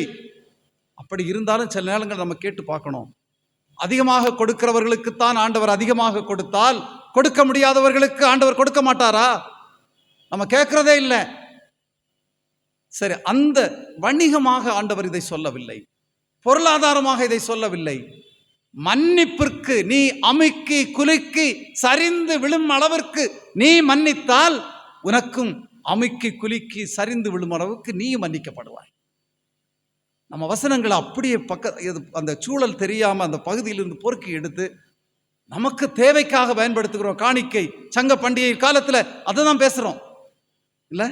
அமுக்கி குலுக்கி கொடுத்த ஆண்டவர் கொடுப்பார். இன்னைக்கு நிறைய பிரசங்கிமார் அதான் பேசுறாங்க, நீ கொடுக்கிற அளவுக்கு தான் உனக்கு கொடுக்கப்படும். ஆனா கொடுக்க முடியாதவர்கள் தான் அங்க உட்கார்ந்துருக்காங்க, அவர்களுக்கு ஆண்டவர் கொடுக்க மாட்டாரா? ஆனால் அவர்கள் தான் சொன்ன உடனடியாக அல்லேலூயா சொல்லுகிறவர்கள். மன்னிப்பிற்கு அளவே இல்லை. அமுக்கி குலுக்கி சரிந்து விழும் அளவிற்கு மன்னிக்க வேண்டும். அப்படி என்றால் நீங்களும் மன்னிக்கப்படுவீர்கள். மன்னிப்பு ஒருமைப்பாட்டின் ஒரு அடிப்படை. இரண்டாவது, தீர்ப்பு செய்யாமல் இருத்தல். தீர்ப்பு செய்வதுதான் ஒருமைப்பாட்டிற்கு தடையாக இருக்கிறது. அதாவது தீர்ப்பு செய்யும் போது ஒரு சுய மதிப்பீடையும் நாம் செய்து பார்க்க வேண்டும். மற்றவர்களை குற்றவாளி என்று நான் சொல்லும்போது என்னையும் நான் சுய மதிப்பீடு செய்ய வேண்டும் என்பதைத்தான் இந்த பகுதியிலே மிக அழகாக இயேசு சொல்லுகிறார். அடுத்தவருடைய கண்ணில் இருக்கிற துரும்பை எடுக்க முயற்சி பண்ணும்போது நம்முடைய கண்களில் இருக்கிற உத்திரங்களையும் நாம் பார்க்க வேண்டும். இன்னைக்கு நான் நல்லவனாக இருக்கிறேன், மற்றவர்கள் எல்லாம் நல்லவர்கள் இல்லை என்று சொல்லுகிற அந்த சிந்தனை தான், இதுதான் இன்றைக்கு ஒருமைப்பாட்டுக்கு தடையாக இருக்கிறது. நான் நல்லவன் தான், சுய நீதி, நான் ஒரு தப்பு செய்யல, ஆனால் மற்றவர்கள் தான் தப்பு செய்கிறார்கள், தவறு செய்கிறார்கள். தவறு செய்வது மனித இயல்பு தான். தவறுகள், பிரச்சனைகள் வரத்தான் செய்யும். ஆனால் அதை எவ்வாறு நாம் ஒருமைப்பாட்டிற்கு நேராக நாம் கொண்டு செல்லுகிறோம் என்பதில் தான் நம்முடைய வாழ்வின் அடிப்படை அமைந்திருக்கிறது. ஏசா யாக்கோபு பகை, பெரிய பகை. ஆனால் ஒரு காலத்தில் யாக்கோபு நினைக்கிறார், என் அண்ணனை நான் ஏமாற்றி விட்டேன், என்னுடைய அண்ணனை நான் ஏமாற்றி விட்டேன், நான் அண்ணனிடம் திரும்பி செல்ல வேண்டும். ஏசாவும் பார்க்கிறார், தம்பி தேடி வந்திருக்கிறார், மன்னிக்க வேண்டும். யார் மன்னிப்பது? மன்னிப்பு என்பது it is costly. Forgiveness is costly. நம்ம என்ன நினைக்கிறோம்னா, யாரையாவது அடித்து விட்டு நான் மன்னிப்பு கேட்பது எளிது. மன்னிப்பை பாதிக்கப்பட்டவர் பார்வையில் இருந்தா நம்ம பார்க்கணும் எவ்வளவு காஸ்ட்லி. பாதிக்கப்பட்டவர் தான் மன்னிக்க வேண்டும். நான் ஒரு பாதிப்பை ஏற்படுத்திவிட்டு நான் மன்னிக்கிறேன் என்று சொல்வது மிக எளிது. ஆனால் பாதிக்கப்பட்டவர் எவ்வளவு கடினத்தோடு இருந்திருப்பார், அவர்தான் மன்னிக்க வேண்டும். எனவே forgiveness is costly, not cheap. இன்றைக்கு மன்னிப்பை ஒரு மலிவு பொருளாக நாம் எண்ணிக்கொண்டிருக்கிறோம். forgiveness is costly. தீர்ப்பு, நான் நல்லவன், சுயமதிப்பீடு, நம்முடைய கண்களில் இருக்கின்ற உத்திரங்களையும் நாம் பார்க்க வேண்டும், மற்றவருடைய கண்களில் இருக்கின்ற துரும்பை பார்க்கும்போது. எனவே தீர்ப்பு செய்யாமல் இருப்பது இரண்டாவது அடிப்படை, ஒருமைப்பாட்டின் அடிப்படை. தீர்ப்பு செய்யாதிருங்கள். ஏன் நாம் தீர்ப்பு செய்யக்கூடாது? அதாவது நாம் தீர்ப்பு செய்யும் போது நம்மை விட்டுவிட்டு நாம் தீர்ப்பு செய்கிறோம். When we judge others, we exclude ourselves from the judgment. நம்மை விட்டுவிட்டு அடுத்தவர்களை தீர்ப்பு செய்கிறோம். நான் நல்லவன், நான் தூயவன், நான் பரிசுத்தவான், நான் நன்றாகத்தான் இருக்கிறேன் என்று சொல்லி நம்மை விட்டுவிட்டு நாம் மற்றவர்களை தீர்ப்பு செய்கிறோம். எனவே தீர்ப்பு செய்யாதிருங்கள் என்று இயேசு சொல்லுகிறார். அதாவது கம்பேரிசன், நான் நன்றாகத்தான் இருக்கிறேன், அடுத்தவர்கள் இல்லை என்று சொல்லுகிற அந்த கம்பேரிசன். அது மட்டுமல்ல, நாம் ஏன் தீர்ப்பு செய்யக்கூடாது என்றால், நாம் ஒரு சிறிய நிகழ்ச்சியை வைத்துக்கொண்டு தீர்ப்பு செய்கிறோம். இப்போது இருக்கிற நிலையை வைத்து நாம் தீர்ப்பு செய்கிறோம், ஒரு செயலை வைத்துக்கொண்டு. ஏபிஜே அப்துல் கலாம் அழகாக சொல்வார், never judge the future of the persons based on their present situation.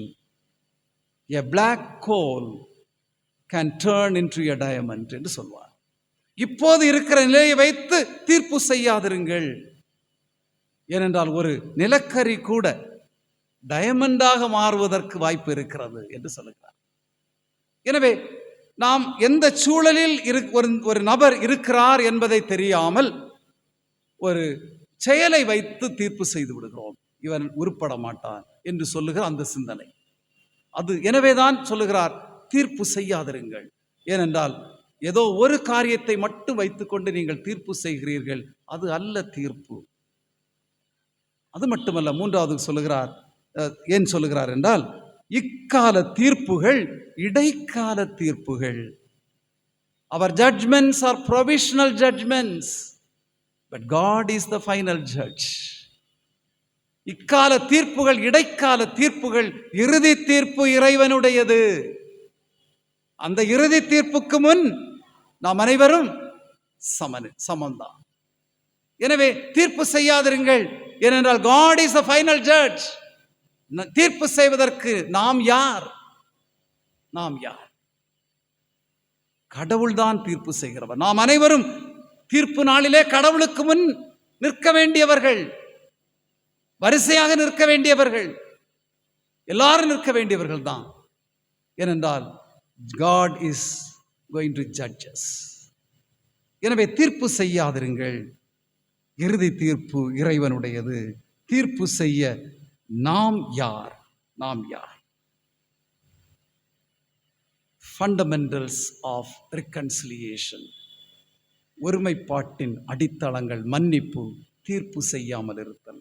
மூன்றாவது, த ஃப்ரூட்ஸ் ஆஃப் ரிகன்சிலியேஷன்,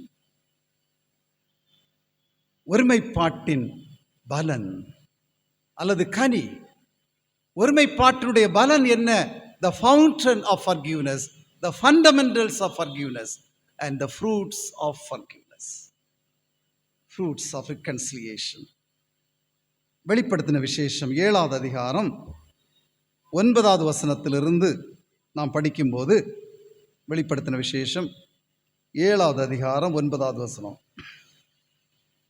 இந்த வெளிப்படுத்தின திருமறையில் இருக்கிற நூல்களில், எல்லா நூல்களிலும் தவறாக புரிந்து கொள்ளப்பட்ட ஒரு நூல் தான் இந்த வெளிப்படுத்தின விசேஷம் என்ற நூல்.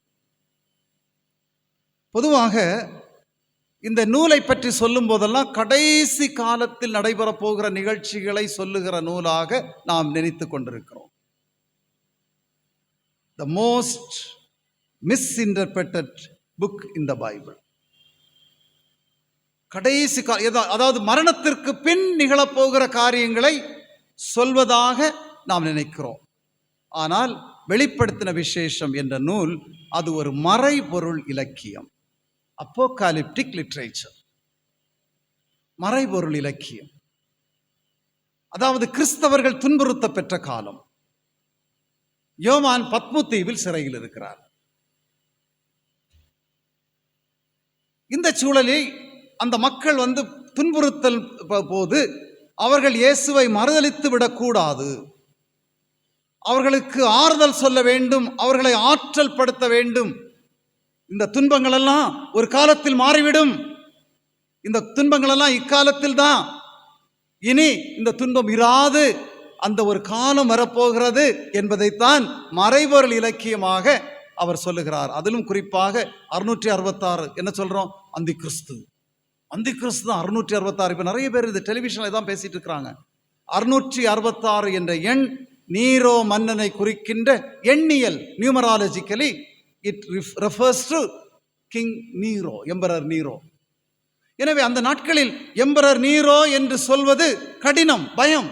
சிறையில் இருக்கிற ஒரு கைதி எம்பரர் நீரோவை பற்றி எழுத முடியாது, அவருடைய சட்டங்களை பற்றி எழுத முடியாது. எனவே அவரை குறிப்பிடுவதற்காக 666 என்ற அந்தி கிறிஸ்து. அந்தி கிறிஸ்து என்பது கிறிஸ்துவுக்கு எதிரானவர், அவ்வளவுதான். அந்தி கிறிஸ்து. நாமும் அந்தி கிறிஸ்துக்களாக இருக்கலாம், ஒருவேளை, தெரியாது. கிறிஸ்துவுக்கு யாரெல்லாம் எதிராக இருக்கிறார்களோ அவர்கள் எல்லாரும் ஆன்டி கிரைஸ்ட், ஆன்டை கிரைஸ்ட்.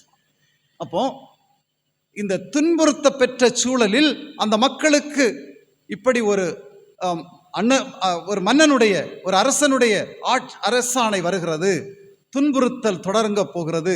ஒரு 7 கொம்புள்ள விலங்கு ஒன்று எழும்பி வர கண்டேன், அதனுடைய கண்கள் பயங்கரமாக இருந்தது என்று சொல்வது 7 ஆணைகள் கொண்ட அரசாணைகள் வெளியே வருகிறது என்பதை அது குறிக்கிறது.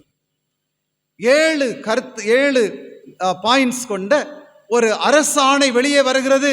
அது பயங்கரமாக நம்மை பட்சிக்க போகிறது, கிறிஸ்தவர்களை அது துன்புறுத்த போகிறது என்று சொல்வதற்காகத்தான் அதை நேரடியாக ஒரு அரசாணை நீரோ மன்னன் கொடுக்க போகிறார். அது கிறிஸ்தவர்களை இன்னும் அதிகமாக அது துன்புறுத்தும் என்று சொல்ல முடியாத சூழலில் ஒரு சிறை கைதியாக இருந்து அவர் யோவான் இங்கே எழுதுகிறார். யோவான் எழுதும்போது, நீங்கள் இப்படிப்பட்ட கடினங்கள் உங்களுடைய வாழ்விலே வரும், இது கடைசி காலம்தான். கடைசி காலம் என்பது உலகம் அழியப் போகிறது என்பதல்ல, இது ஒரு கடைசியாக நடைபெறப் போகிறது. ஆனால் இதற்கு முடிவு உண்டு என்று சொல்லுகிறார். முடிவு உண்டு. கிறிஸ்தவர்களை துன்புறுத்துகின்ற காலத்திற்கு ஒரு முடிவு உண்டு. நமக்கு ஒரு எதிர்காலம் இருக்கிறது. எனவே அந்த எதிர்காலத்திற்காக நாம் ஆயத்தப்பட வேண்டும் என்பதைத்தான் யோவான் பத்மு தீவிலிருந்து அந்த துன்புறுத்த பெற்ற அந்த மக்களுக்கு அவர் எழுதுகின்றார். நாங்கள் 144,000 பேர் என்று சொல்வதை கூட நாங்கள் தான் 144,000 பேர் தெரிந்து கொள்ளப்பட்ட மக்கள், நாங்கள் தான் பரலோகத்துக்கு போவோம் என்று சொல்லுகின்ற மக்களும் இன்றைக்கு இருக்கத்தான் செய்கிறார்கள். 144,000 பேர், நான் தான் அதில் போவேன் என்று சொல்லுகிற மக்கள். அப்படி என்றால் ஆண்டவருடைய இறையரசு 144,000 பேருக்கு தானா? இதை மக்கள் இன்று புரிந்து கொள்ளாமல் இருக்கிறார்கள். அதாவது ஒரு கருப்பு பேராயர் டெஸ்மண்ட் டுட்டு என்பவர் அழகாக சொல்வார், God's dream is that we will all know that we belong to one family. கடவுளுடைய கனவு என்னவென்றால் நாம் எனவே ஒரே குடும்பமாக இருக்க வேண்டும் என்பது. எனவே வேறுபாடுகளுடன் நாம் இணைந்திருக்கின்ற ஒரு கூட்டத்தை பற்றி தான் இங்கே அவர் பேசுவதை நாம் பார்க்கின்றோம். அதாவது அந்த 144,000 பேரை தாண்டிய ஒரு கூட்டம், பாடுபடுகிற கூட்டம் அங்கே இருக்கிறது, துன்புறுத்த பெற்ற ஒரு கூட்டம் அங்கே இருக்கிறது. எனவே அந்த கூட்டத்திற்காக யோவான் எழுதுகிறார். 7வது அதிகாரம் 14வது வசனத்தில், ஆட்டுக்குட்டியானவரின் இரத்தத்தில் தங்களுடைய அங்கியை தோய்த்தவர்கள், வெண்மையான வஸ்திரத்தை அணிந்தவர்கள், ஆட்டுக்குட்டியானவரின் இரத்தத்தினால் தங்களுடைய அங்கிகளை தோய்த்தவர்கள். இது ஒரு முரண்பாடாக தெரிகிறது. ஏனென்றால் ஆட்டுக்குட்டியானவரின் இரத்தத்தில் தோய்க்கப்பட்டால் கரை படிந்திருக்கும். ஆனால் இங்கே ஒரு முரண்பாட்டை நாம் பார்க்கும்போது மனிதனின் எதிர்பார்ப்புகளை எல்லாம் இது மாற்றுகிறது. இரத்தம் ஏற்படுத்திய கரையை கடவுளுடைய அருள் மாற்றுகிறது என்பதைத்தான் இங்கே யோவான் சொல்லுகின்றார். 16வது வசனம், 16, 17 ஆகிய வசனங்களை பார்க்கும்போது, இனி பசியும் இல்லை, இனி அவர்களுக்கு தாகம் இல்லை, இவர்களுக்கு வெயில் இனி இவர்கள் மேல் வருவது இல்லை, இவர்களை வெப்பம் தாக்காது. எங்க படிக்கிறோம்? மரண வீட்டில் அங்கதான் போய் படிச்சுட்டு இருக்கிறோம். இனி இவர்களுக்கு தாகமே இருக்காது. ஆனால் யோவான் சொல்லுகிற செய்தி அது அல்ல. மரண வீட்டில் சொல்லுகின்ற வசனம் இது அல்ல. கடவுளுடைய பாதுகாப்பை பெறுகின்ற ஒரு சமுதாயம் வரப்போகிறது. அவர்களுக்கு இனி பசி இருக்காது. இது மரணத்துக்கு பிறகு நடைபெறுகின்ற ஒன்று அல்ல. அதாவது 144,000 பேர் தங்களை நாங்கள் ரட்சிக்கப்பட்டவர்கள், மீட்பு பெற்றவர்கள் என்று சொல்லிக் கொண்டிருக்கிறார்கள். ஆனால் நிறைய பேர் அங்கிகளை ஆட்டிக்குட்டியானவருடைய இரத்தத்தில் தோய்த்து அவர்கள் துன்புறுத்த பெற்றுக் கொண்டிருக்கிறார்கள், பாடு அனுபவித்துக் கொண்டிருக்கிறார்கள். எனவே கடவுளுடைய பாதுகாப்பை பெறுகின்ற ஒரு சமுதாயத்தில் இனி உங்களுக்கு வெயிலும் இல்லை, பசியும் இல்லை, உங்களுக்கு முழு பாதுகாப்பை கடவுள் தருவார் என்று சொல்லுகின்ற ஒரு சிந்தனையை நாம் பார்க்கிறோம். எனவே ஒரு ஒருமைப்பாட்டை பற்றி பேசுகிறார். ஒருமைப்பாட்டு சமூகமாக நாம் நிற்கப் போகிறோம் என்பதைத்தான் யோவான் எழுதுகின்றார். அப்போஸ்தலர் நடபடிகள் 2வது அதிகாரத்தில் நாம் படிக்கும்போது, பெந்தேகோஸ்தே நாளில் தூய ஆவியார் ஊற்றப்படுகிறார். 17 மொழி பேசுகிற மக்கள் அங்கே கூடியிருக்கிறார்கள். 17 மொழி பேசுகிற 17 இடங்களை சார்ந்தவர்கள், 17 நாடுகளை சார்ந்தவர்கள் அங்கே அமர்ந்திருக்கிறார்கள். ஒருமைப்பாடு அங்கே இருக்கிறது. அப்போதுதான் தூய ஆவியார் ஊற்றப்படுகிறார். ஏன் இன்றைக்கு தூய ஆவியாருடைய அபிஷேகம், தூய ஆவியாருடைய செயல்பாடு திருச்சபைகளில் இல்லை என்று சிலர் கேட்கிறார்கள். காரணம் என்ன? ஒருமைப்பாடு இல்லை. ஒருமைப்பாடு இருக்கிற இடத்தில்தான் தூய ஆவியாரின் செயல்பாடு நிச்சயமாக நடைபெறும். இங்கே ஒருமைப்பாட்டோடு வாழ முடியாதவர்கள் பரலோகத்தில் நாங்கள் சென்று முகமுகமாய் பார்ப்போம். இங்கே முகமுகமாய் பார்க்க முடியாது. இங்கே முகமுகமாய் பார்க்க கூட முடியாதவர்கள் நாங்கள் பரலோகத்தில் போய் முகமுகமாய் பார்ப்பார்களாம். என்ன முரண்பாடு நம்முடைய நம்பிக்கையில்! இங்க நம்ம பேச மாட்டோம், பரலோகத்தில் போய் பேசுவோமா? இங்க சேர்ந்து பாட மாட்டோம், பரலோகத்தில் போய் சேர்ந்து பாடுவோம். அதை சொல்லவில்லை. இங்கதான் உலகத்தில் நாம் இணைந்து பாட வேண்டும். இங்கேதான் ஒருமைப்பாட்டை பற்றி பேசுகிறார். இங்கே ஒருமைப்பாட்டோடு நாம் இருக்க முடியாதவர்கள் பரலோகத்தில் போய் எப்படி நாம் இணைந்து வாழ முடியும்? நான் ஆடி பாடி நேசருடன் வாழுவேன் என்று பாடுகிற திருச்சபை இங்கே இணைந்து பாடுகிறதா? இங்கே இணைந்து பாட முடியாது. ஆனா நான் ஆடி பாடி என் நேசரோடு நான் வாழுவேன். நம்முடைய முரண்பாடு, கிறிஸ்தவ வாழ்வில் இருக்கிற முரண்பாடுகள். இங்கே முகத்தை பார்த்து பேசுவதில்லை, ஆனால் பரலோகத்தில் போய் நாங்கள் முகமுகமாய் பேசுவோம். ஒரு பாடுபடும் திருச்சபை பற்றி நாம் இங்கே பார்க்கிறோம். பாடுபடுகின்ற திருச்சபை அது தோற்கடிக்கப்பட்ட சமுதாயம் அல்ல, கடவுளின் சிங்காசனத்தின் முன் நிற்கின்ற வெற்றியுள்ள கூட்டம். இது கடவுளுடைய சிங்காசனத்திற்கு முன் நிற்கின்ற ஒரு கூட்டம். எல்லா ஜாதிகள், எல்லா கோத்திரங்கள், எல்லா மொழிகளை பேசுகிறவர்கள் வெள்ளையங்கி தரித்துக் கொண்டு குருத்தோலைகளை பிடித்துக் கொண்டு நிற்கிறார்கள். எங்க இருக்கணும்? இங்கதான் இருக்கணும். நாளைக்கு தான் குருத்தோலைகள் ஞாயிறு. எல்லா ஜாதிகள், எல்லா கோத்திரங்கள், எல்லா மொழி பேசுகிற மக்கள் வெள்ளை அங்கிகளை அணிந்து கொண்டு குருத்தோலைகளை.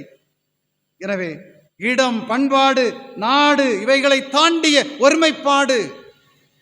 வேறுபட்ட சமுதாயங்கள் ஒரு ஒருமைப்பாட்டு வழிபாட்டில் இணைந்திருக்க வேண்டும். கடவுளின் அரசு வேறுபாடுகளை கொண்ட ஒரு அழகு என்று நாம் பார்க்கிறோம். God's kingdom is beautifully diverse. வடக்கு, மேற்கு, தெற்கு, கிழக்கிலிருந்து மக்கள் இறையரசில் பந்தி இருப்பார்கள். அப்படி என்றால் அங்க போய் பந்தி இருப்பதல்ல, இங்கதான் இயேசு சொல்லுகிறார், இங்கே பந்தி இருக்கணும். இங்கே பந்தி இருக்காதவர்கள் அங்க போய் இங்க பந்தி இருக்க முடியும்.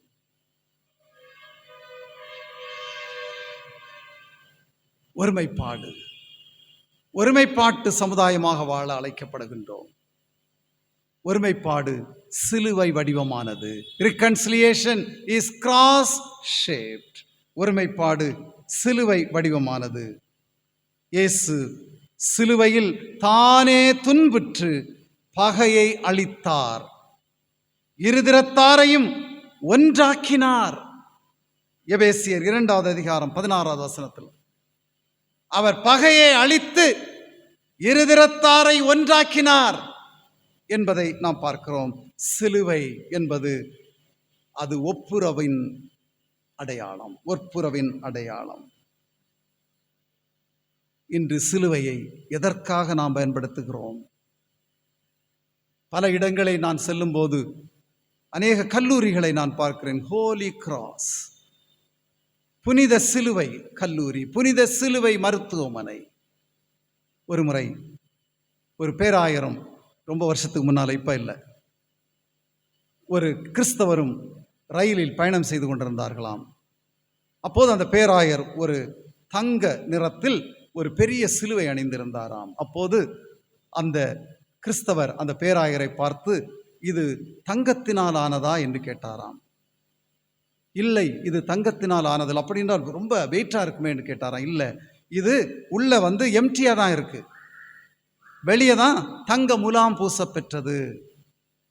போலி சிலுவைகள், தங்க முலாம் பூசப்பட்ட சிலுவைகள். ஒரு புறத்தில் ஹோலி கிராஸ், இன்னொரு இடத்துல போலி கிராஸ். கோபுரங்களில் சிலுவை,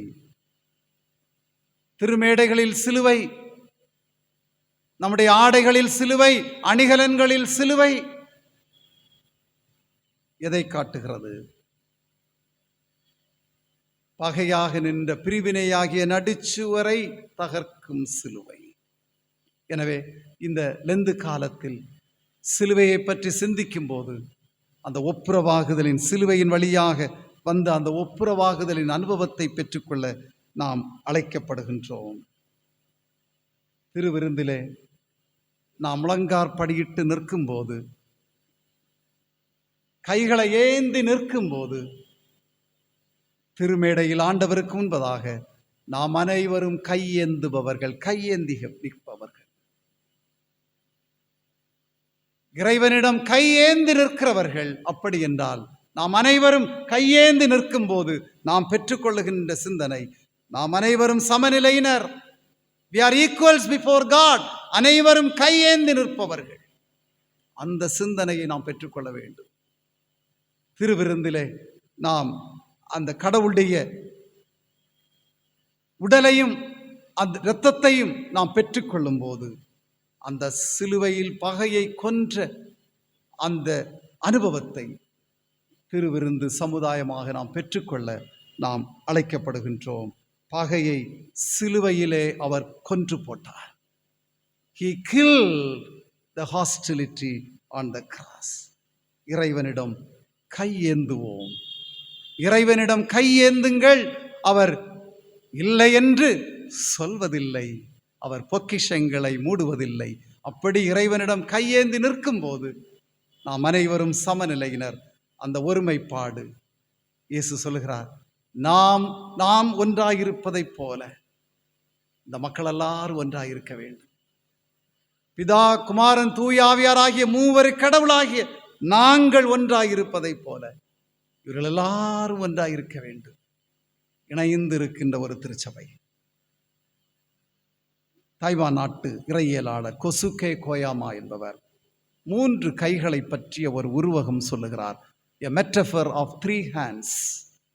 முதலாவது சொல்லுகிறார், புத்தருடைய கைகள், அகலமாக விரிக்கப்பட்ட கைகள், அழகான நேர்கோடுகளை கொண்ட கைகள், ஆனால் இரக்கத்தின் உணர்ச்சியற்ற கைகள் என்று சொல்லுகிறார்.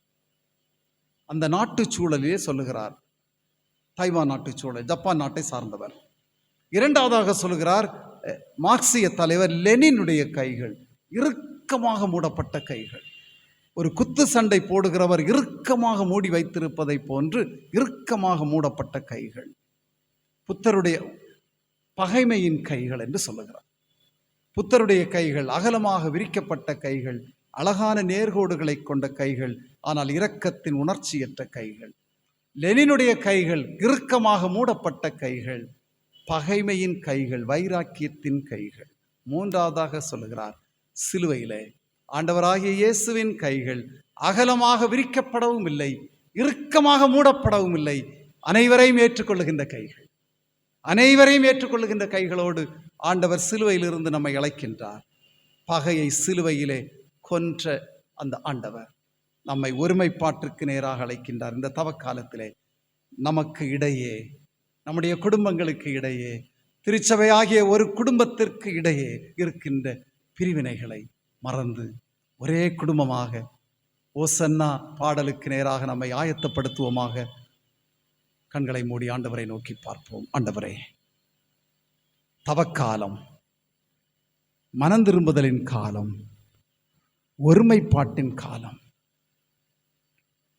இந்த தவக்காலத்திலே அந்த சிலுவையை பற்றி சிந்திக்கின்ற நாங்கள், ஆண்டவர் ஒருமைப்பாட்டின் அடித்தளம், ஆண்டவராகிய இயேசு ஒருமைப்பாட்டின் அடிப்படைகளை எங்களுக்கு கற்றுத்தந்திருக்கிறீர். மன்னிப்பு, தீர்ப்பு செய்யாமல் இருத்தல்,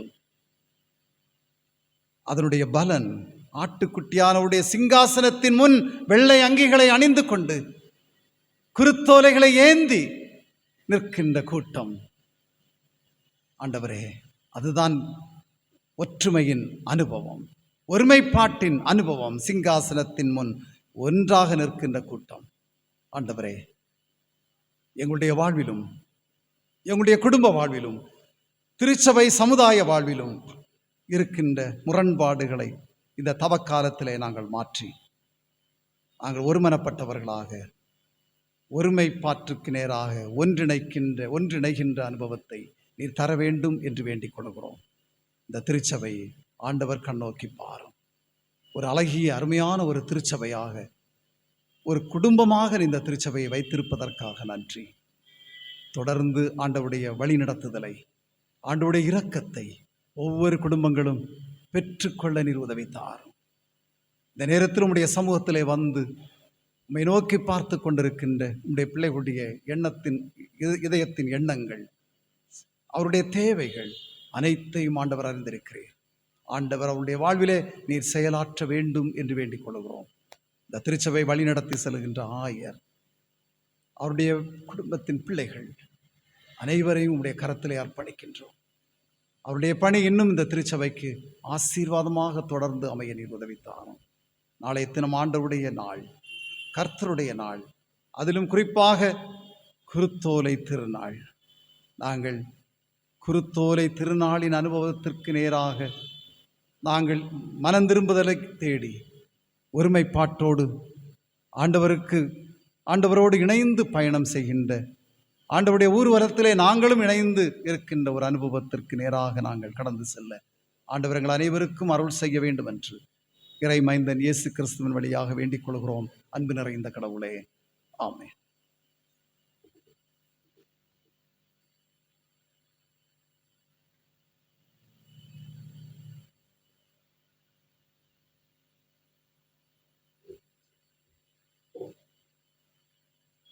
அன்புக்குரியவர்களே, இந்த 2ஆம் நாள் கூடுகையிலும் மத்தியிலே கர்த்தருடைய வார்த்தையை பகிர்ந்து கொண்ட அருமையான ஐயா அவர்களுக்கு நம்முடைய திருச்சபையின் சார்பாக நன்றிகளை தெரிவித்துக் கொள்கிறேன்.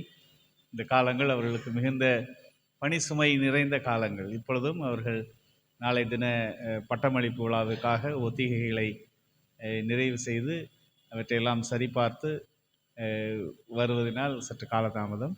ஆனாலும் ஆண்டவர் அவர்களை அநேக அருட்பணியாளர்களை உருவாக்குகின்ற செயல்களிலே அவர்களை கருவியாய் பயன்படுத்தி வருகிறார்.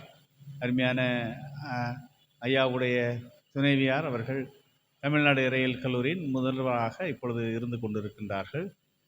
அவர்களும் இருவருமாக ஆண்டவருடைய ஊழியங்களை செய்கின்றவர்கள். கடந்த வருடத்திலே நம்ம மத்தியிலே வந்திருந்த தமிழ்நாடு இறையியல் கல்லூரியினுடைய உதவி மாணவர்கள் அருமையான அக்கா அவர்களுடைய ஃபெல்லோஷிப்பிலிருந்து நமக்கு வந்திருந்தார்கள். ஆகவே அவர்கள் மிகுந்த அக்கறையோடு எல்லாவற்றையும் விசாரிக்கக்கூடியவர்கள். அவ்விதமாய் அருமையான ஐயா அவர்களும் இன்றைய நாளிலே நம் மத்தியில் அநேக பொறுப்புகளின் மத்தியிலும் அவர்கள் செய்கின்ற பணிகளின் மத்தியிலும் இந்த ஊழியங்களை செய்ததற்காக நான் ஆண்டவரை ஸ்தோத்திரிக்கிறேன். ஐயா அவர்களுக்கு நன்றிகளை தெரிவித்துக் கொள்கிறேன். தொடர்ந்து அவருடைய ஊழியங்களுக்காக, பிள்ளைகளுக்காக, நீங்கள் உங்கள் பணிகளுக்காக உங்கள் குடும்ப ஜெபங்களிலும் தனி ஜெபங்களிலும் ஜெபிக்க அன்போடு கேட்டுக்கொள்கிறேன். ஒரு சில அறிவிப்புகள். நிறைவிலே இரவு ஐக்கிய உணவு உண்டு. சபையார் பங்கு பெற்று செல்ல அன்போடு கேட்டுக்கொள்கிறேன். நாளை தினம் நாம் அறிந்த விதமாக குருத்தோலை ஞாயிறு. ஆகவே கடவுளுக்கு சாட்சியாக நாம் உலகின் இரட்சகர் மீட்பர் எங்களுக்கு இருக்கின்றார் என்ற சாட்சியை நாம் குடும்பமாக நாம் சமுதாயத்திலே சொல்லுவதற்கான ஒரு வாய்ப்பை இந்த ஆண்டும் கடவுள் நமக்கு கிருபையாய் தந்திருக்கின்றார். ஆகவே நீங்கள் குடும்பமாக 8:30 மணி அளவிலே பவனி துவங்கும். அதற்கு ஆயத்தப்பட்டவர்களாய் நீங்கள் வர உங்களை அன்போடு நான் கேட்டுக்கொள்கின்றேன். குருத்தோலைகள் இருக்கிறது, நீங்கள் காலையில் பெற்றுக்கொள்ளலாம். ஆகவே அதற்காக ஆயத்தப்பட்டு இந்த பவனிகளை பங்கு பெற உங்களை அன்போடு கேட்டுக்கொள்கிறேன். அதைத் தொடர்ந்து திங்கள், செவ்வாய், புதன், வியாழன், வெள்ளி ஆகிய நாட்கள் பரிசுத்த வார நாட்களாக முதல் 3 நாட்களும், அதைத் தொடர்ந்து வியாழக்கிழமை பெரிய வியாழனாகவும், வெள்ளிக்கிழமை புனித வெள்ளி மும்மணி தியான ஆராதனையாகவும் நடைபெறும். மும்மணி தியான ஆராதனையிலே நீங்கள் மோர் அல்லது பன் அல்லது குளிர்பானம் கொடுக்க விரும்பினால் நீங்கள் உதவி செய்ய உங்களை அன்போடு கேட்டுக்கொள்கின்றேன். அன்றைய நாளிலே நீங்கள் உங்கள் சுய விருப்ப உண்டியல்களை நீங்கள் ஆலயத்திலே படைக்க உங்களை அன்போடு கேட்டுக்கொள்கின்றேன். கடவுள்தாமே தொடர்ந்து உங்களை திருச்சபையின் குடும்பங்களை ஆசீர்வதிப்பாராக. நாம் இந்த வேளையிலே நம்மையும் நம்முடைய காணிக்கைகளையும் கடவுளுக்கென்று படைப்போம். பாடல் எண் 6 நன்றியால் பாடிடுவோம் என்ற பாடலை பாடி, நன்றியால் துதி பாடு என்ற பாடலை பாடி நாம் கடவுளுக்கு நன்றி சொல்வோம். இந்த வேளையிலே நம்மையும் நம்முடைய காணிக்கைகளையும் கடவுளுக்கென்று படைப்போம்.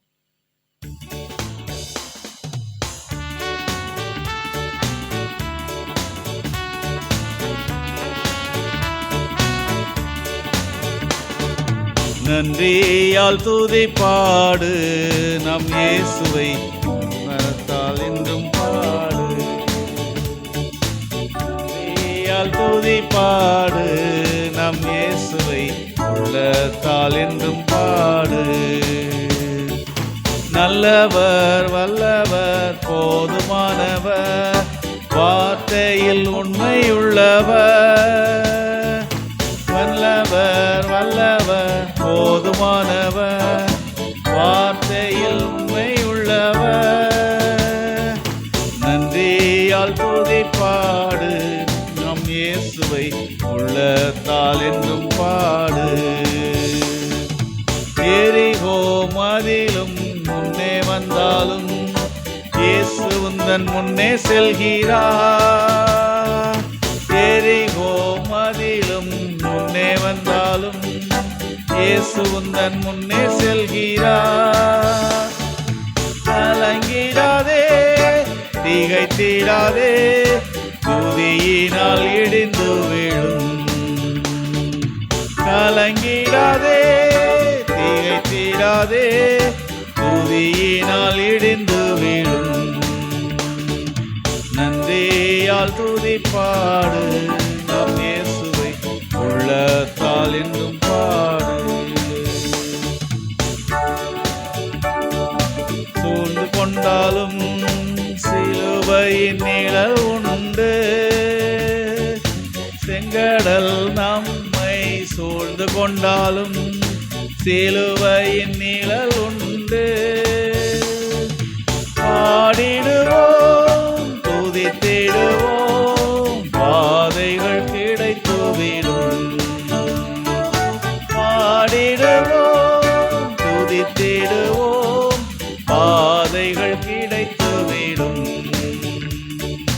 நன்றியால் துதிப்பாடு, நம் இயேசுவை உள்ளத்தால் என்றும் பாடு. நன்றியால் துதிப்பாடு, நம் இயேசுவை உள்ளத்தால் என்றும் பாடு. ஜெபம் செய்வோம். அன்பின் ஆண்டவரே, கிருபை மிகுந்தவரே, இந்த நல்ல நாளிலும் நன்றி இருதயத்தோடு நாங்கள் உடைய சிலுவையின் அன்பை உணரும்படியாகவும், இந்த காலங்கள் ஒப்புரவின் காலங்களாக இருக்கிறது, மனமாற்றத்தின் காலங்களாக இருக்கிறது. சிலுவை அவ்விதமான அறைகூவலை எங்களுக்கு வைத்திருக்கின்றது, அவ்விதமான செய்தியை எங்களுக்கு பறைசாற்றுகின்றது என்பதை நாங்கள் அறிந்து கொள்ளவும், ஆண்டவர் அவ்விதமாக அந்த சிலுவையை நோக்கி உங்களுடைய பயணத்திலே நீர் மீட்பை கொடுத்தவராக, உங்களுடைய இரத்தத்தினால் மீட்கப்பட்ட பிள்ளைகளாக நாங்களும் இந்த நாளிலே சாட்சி பகர எங்களை ஆயத்தப்படுத்தியிருக்கிறோம் என்ற நன்றி உணர்வோடு, அதற்காகவே நீர் எங்களை அழைத்திருக்கிறீர் என்ற நன்றி உணர்வோடு நாங்கள் உம்மை துதிக்கிறோம், ஸ்தோத்தரிக்கிறோம். கர்த்தர் தந்த ஆசீர்வாதத்திலிருந்து உம்முடைய இறையரசு பரவும்படியாக படைக்கப்பட்ட காணிக்கைகளை கர்த்தர் அங்கீகரித்து ஆசீர்வதிக்கும்படியாக நாங்கள் செபிக்கின்றோம். கடவுள் தாமே படைத்த கரங்களை ஆசீர்வதிப்பீராக. இந்த நாளிலும் உலகத்தின் சூழலுக்காய் உம்முடைய பாதபில்ல வருகிறோம். போர் சூழல் நிறைந்த தேசங்கள், பொருளாதார தேவையிலே சிக்கி தவிக்கின்ற தேசங்கள், நோய்களினால் பாதிக்கப்பட்டிருக்கிற தேசங்கள், வாழ்வாதாரங்களை இழந்து தவிக்கின்ற மக்கள் ஒவ்வொருவருக்காகவும் நாங்களுடைய பாதபில்ல வருகிறோம். மெய்யான சமாதானத்தை கொடுக்கும்படியாக உலகில் வந்த ஆண்டவர் இந்த கிருபையின் காலங்களிலே சமாதானத்தை கட்டளையிடும்படியாக நாங்கள் ஜெபிக்கின்றோம். அதிகாரம் வைக்கப்பவர்கள், ஆளுகை செய்கின்றவர்கள் உள்ளங்களிலே உம்முடைய மெய்யான சமாதானத்தை கொடுக்கின்ற ஆவியானவர் நீர் கிரியை செய்யும்படியாக நாங்கள் ஜெபிக்கின்றோம். பாதிக்கப்பட்ட இடங்களுள்ள மக்களுடைய தேவைகள் எல்லாவற்றையும் உடைய கூக்குரல் எல்லாம் காணுகின்ற தேவன், அவர்களுக்கு சமாதானத்தையும் உடைய மெய்யான பராமரிப்பையும் கொடுக்க நாங்கள் செபிக்கின்றோம். எங்கும் உள்ள திருச்சபைக்காக நன்றி சொல்லுகின்றோம். இந்த கிருபையின் காலங்களிலே உடைய சிலுவையின் அன்பை நாங்கள் அறிந்து கொள்ள கர்த்தர் எங்களுக்கு தந்திருக்கிற அந்த வாய்ப்புக்காக உம்மை துதிக்கிறோம். குறிப்பாக தென்னிந்திய வட இந்திய திருச்சபையின் ஐக்கிய எங்களுக்காக நாங்கள் நன்றி படைக்கின்றோம். கர்த்தர் தென்னிந்திய திருச்சபையின் ஐக்கியத்தின் கீழாக இருக்கின்ற அனைத்து திருச்சபைகளுக்காக, பிரதம பேராயர், பொது காரியதர்சி, இன்னுமான அனைத்து ஊழியங்கள் அனைத்திற்குமாய் நன்றி சொல்லுகின்றோம். சிறப்பாக எங்களுடைய மதுரை ராமநாதபுரம் திருமண்டலத்திற்காக, பேராயர் ஐயாவுக்காக, குடும்பத்தாருக்காக, முதன்மை பணியாளர்களுக்காக, அவர்கள் வழியாக நடைபெற்று வருகின்ற அனைத்து கல்வி பணி, மருத்துவ பணி, சமுதாய பணி, அறப்பணி ஊழியங்களுக்காக நன்றியோடு நாங்கள் உம்மை துதிக்கின்றோம். கர்த்தர் இந்த கிருபையின் காலங்களிலும் நன்றி இருதயத்தோடு நாங்கள் உம்மை துதிக்க ஸ்தோத்திரிக்க கிருபை தந்திருக்கிறீர். குறிப்பாக உம்முடைய விலையேறப்பெற்ற இரத்தத்தினால் மீட்டு சம்பாதித்திருக்கிற எங்களுடைய சிஎஸ்ஐ KK நகர் மறுரூபாலய திருச்சபையின் குடும்பங்களுக்காக நாங்கள் உம்முடைய பாதபடியில் வருகிறோம். விலவினப்பட்டவர்கள், சுகவினப்பட்டவர்கள் ஒவ்வொருவருக்காக, ஒவ்வொரு குடும்பங்களுக்காக நாங்கள் நன்றிகளை ஏறெடுக்கிறோம். அரசு தேர்வு எழுதுகின்ற பிள்ளைகளுக்காக நாங்கள் ஜெபிக்கின்றோம். அயல் தேசங்களில் இருப்பவர்கள், வெளி மாநிலங்களில் இருக்கின்றனர் ஒவ்வொருவருக்காக நாங்களுடைய பாதபடியில் வருகிறோம். ஆண்டவருடைய கிருபையின் கரம் ஒவ்வொருவரோடு நிறைவாயிருக்க கர்த்தர் இரக்கம் பாராட்டும்படியாக நாங்கள் ஜெபிக்கின்றோம். இந்த வேளையிலுமே உடைய கிருபையின் கரம் எங்களோடு உடனிருந்து நாளைய தினத்திலும் இந்த சாட்சிகளை பகிர்ந்து கொள்ளும்படியாக எங்களை ஆயத்தப்படுத்தியிருக்கிற கிருபைக்காய் நன்றி. இந்த 2 நாட்களும் உம்முடைய வார்த்தையை சுமந்து வந்த உம்முடைய அடியாருக்காக நாங்கள் நன்றிகளை ஏறெடுக்கிறோம். அவர்கள் அநேக உம்முடைய திராட்சை தோட்டத்திலே பணி செய்கின்ற பணியாட்களை உருவாக்குகின்ற கருவியாய் நீர் பயன்படுத்தி வருகிறீர். அதற்காய் நன்றி படைக்கின்றோம். ஆவியானவர் அவர்கள் வழியாய் கொடுக்கின்ற செய்திகளிலே நாங்கள் இன்னுமாய் ஆழமாய் உம்முடைய திருமறையின் ஆழங்களை அறிந்து கொள்ள, அதன் வழியாய் நாங்கள் இன்னும் திருமறையின் சாட்சிகளை, சிலுவையின் சாட்சிகளை காத்துக்கொள்ள எங்களுக்கு உதவி தரும்படியாக நாங்கள் ஜெபிக்கிறோம். அருமையான ஐயாவுக்காக, அம்மாவுக்காக, பிள்ளைகளுக்காக, குடும்பத்தாருக்காக நன்றி சொல்லுகிறோம். நாளை தினத்திலும் பெற்றிருக்கின்ற அந்த பொறுப்பிலே நடைபெற இருக்கின்ற அந்த அருட்பணியாளர்களுடைய பட்டமளிப்பு விழா கூடுகைக்காக நாங்கள் நன்றி படைக்கிறோம். ஆண்டவர் நல்ல கால சூழ்நிலை உருவாக்கி கொடுத்து ஆண்டவருடைய மகிமையை அந்த இடத்திலே வருகின்றவர்கள் காணவும், அங்கே ஆயத்தப்பட்டிருக்கின்ற அனைத்து அருட்பணியாளர்களும் தங்களுடைய திருமண்டலங்களுக்கு சென்று திருச்சபைகளிலே நம்முடைய திருப்பெயரை உயர்த்தும்படியாகவும் கர்த்தர் நீர் இரக்கம் பாராட்டும்படியாக நாங்கள் செபிக்கிறோம். இந்த நாளிலுமே வர தடைப்பட்ட மக்களுக்காக நாங்களுடைய பாதபடியில் வருகிறோம். உண்மை நினைத்து பார்க்க முடியாத நிலைமையில் இருக்கிற மக்களுக்காய் வேண்டுகிறோம். அவசர சிகிச்சை பிரிவில் இருக்கின்றவர்கள், தெருவோரங்களில் இருக்கின்றவர்கள், ஏழைகள், விதவைகள், அனாதைகள், கர்ப்பஸ்திரீகள், இன்னும் சிறைச்சாலையில் இருக்கிறவர்களுடைய குடும்பங்களுக்காக நாங்கள் மன்றாடுகிறோம். கர்த்தர் உம்முடைய மெய்யான பராமரிப்பையும் உடைய சமாதானத்தையும் நீர் கொடுக்க முடியாது நாங்கள் செபிக்கிறோம். நாளை தினத்திலே நீர் தந்திருக்கிற இந்த வாய்ப்புக்காய் நன்றி சொல்கிறோம். காலை பரிசுத்த தூய ஓய்வு நாளிலே நீரே இந்த உலகின் இரட்சகர் மீட்பர் என்று நாங்கள் பறைசாற்றும்படியாக நீர் எங்களுக்கு தந்த இந்த வாய்ப்பிலும் நாங்கள் குடும்பமாக நன்றி நின்றதோடு உம்முடைய ஆலயத்திலே நாங்கள் கூடி இந்த பகுதியில் உள்ள மக்களுக்கு நாங்கள் அறிவிக்க நீர் இந்த உலகிலே 2000 ஆண்டுகளுக்கு முன்பதாய் விதமாய் பவனியாக வந்து அது வெற்றியாக மாற்றி விடுதலையை கொடுத்தீர் என்று நாங்கள் அறிந்து நன்றி சொல்லுகின்ற ஒரு பவனியாக அமைய கர்த்தர் எங்களுக்கு உதவி தரும்படியாக நாங்கள் ஜெபிக்கிறோம். நல்ல கால சூழ்நிலை உருவாக்கி தாரும் திருச்சபையின் குடும்பங்கள் உற்சாகமாய் வந்து பங்கு பெற நீர் உதவி தரும்படியாக நாங்கள் ஜெபிக்கிறோம். இந்த வேளையிலுமே பகல் முழுவதும் நீர் எங்களை பட்சமாய் பாதுகாத்திருக்கிறீர். இந்த வேளையிலும் இந்த இரவின் எல்லா தீமைகளுக்கும் தீங்குகளுக்கும் பொல்லாங்களுக்கும் எங்களை விலக்கி உடைய கரத்திலே நல்ல நித்திரையை கண்டு துதிக்கும் துதியோடு எழ நீர் இரக்கம் செய்ய முடியாது நாங்கள் ஜெபிக்கிறோம். இந்த திருக்கரங்களிலே எங்களை அர்ப்பணிக்கின்றோம். இறைமகன் இயேசு கிறிஸ்து வழியாக வேண்டுகிறோம் எங்கள் அன்பின் கடவுளே, ஆமென். ஆண்டவரும் இரட்சகருமாகிய இயேசு கிறிஸ்துடைய கிருபை, பிதாவாகிய தேவனுடைய அன்பு, தூய ஆவியானவருடைய வழி நடத்துதல், பராமரிப்பது, ஆசீர்வாதம் நம் அனைவரோடும் திருச்சபையின் குடும்பங்களோடும் இப்பொழுதும் எப்பொழுதுமான சதா காலங்களிலும் நிலைத்திருப்பதாக.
சங்கீதக்காரனோடு இணைந்து நாம் ஆண்டவரை போற்றுவோம். என் ஆத்துமாவே கர்த்தரை ஸ்தோத்திரி, என் முழு உள்ளமையுடைய பரிசுத்த நாமத்தை ஸ்தோத்திரி.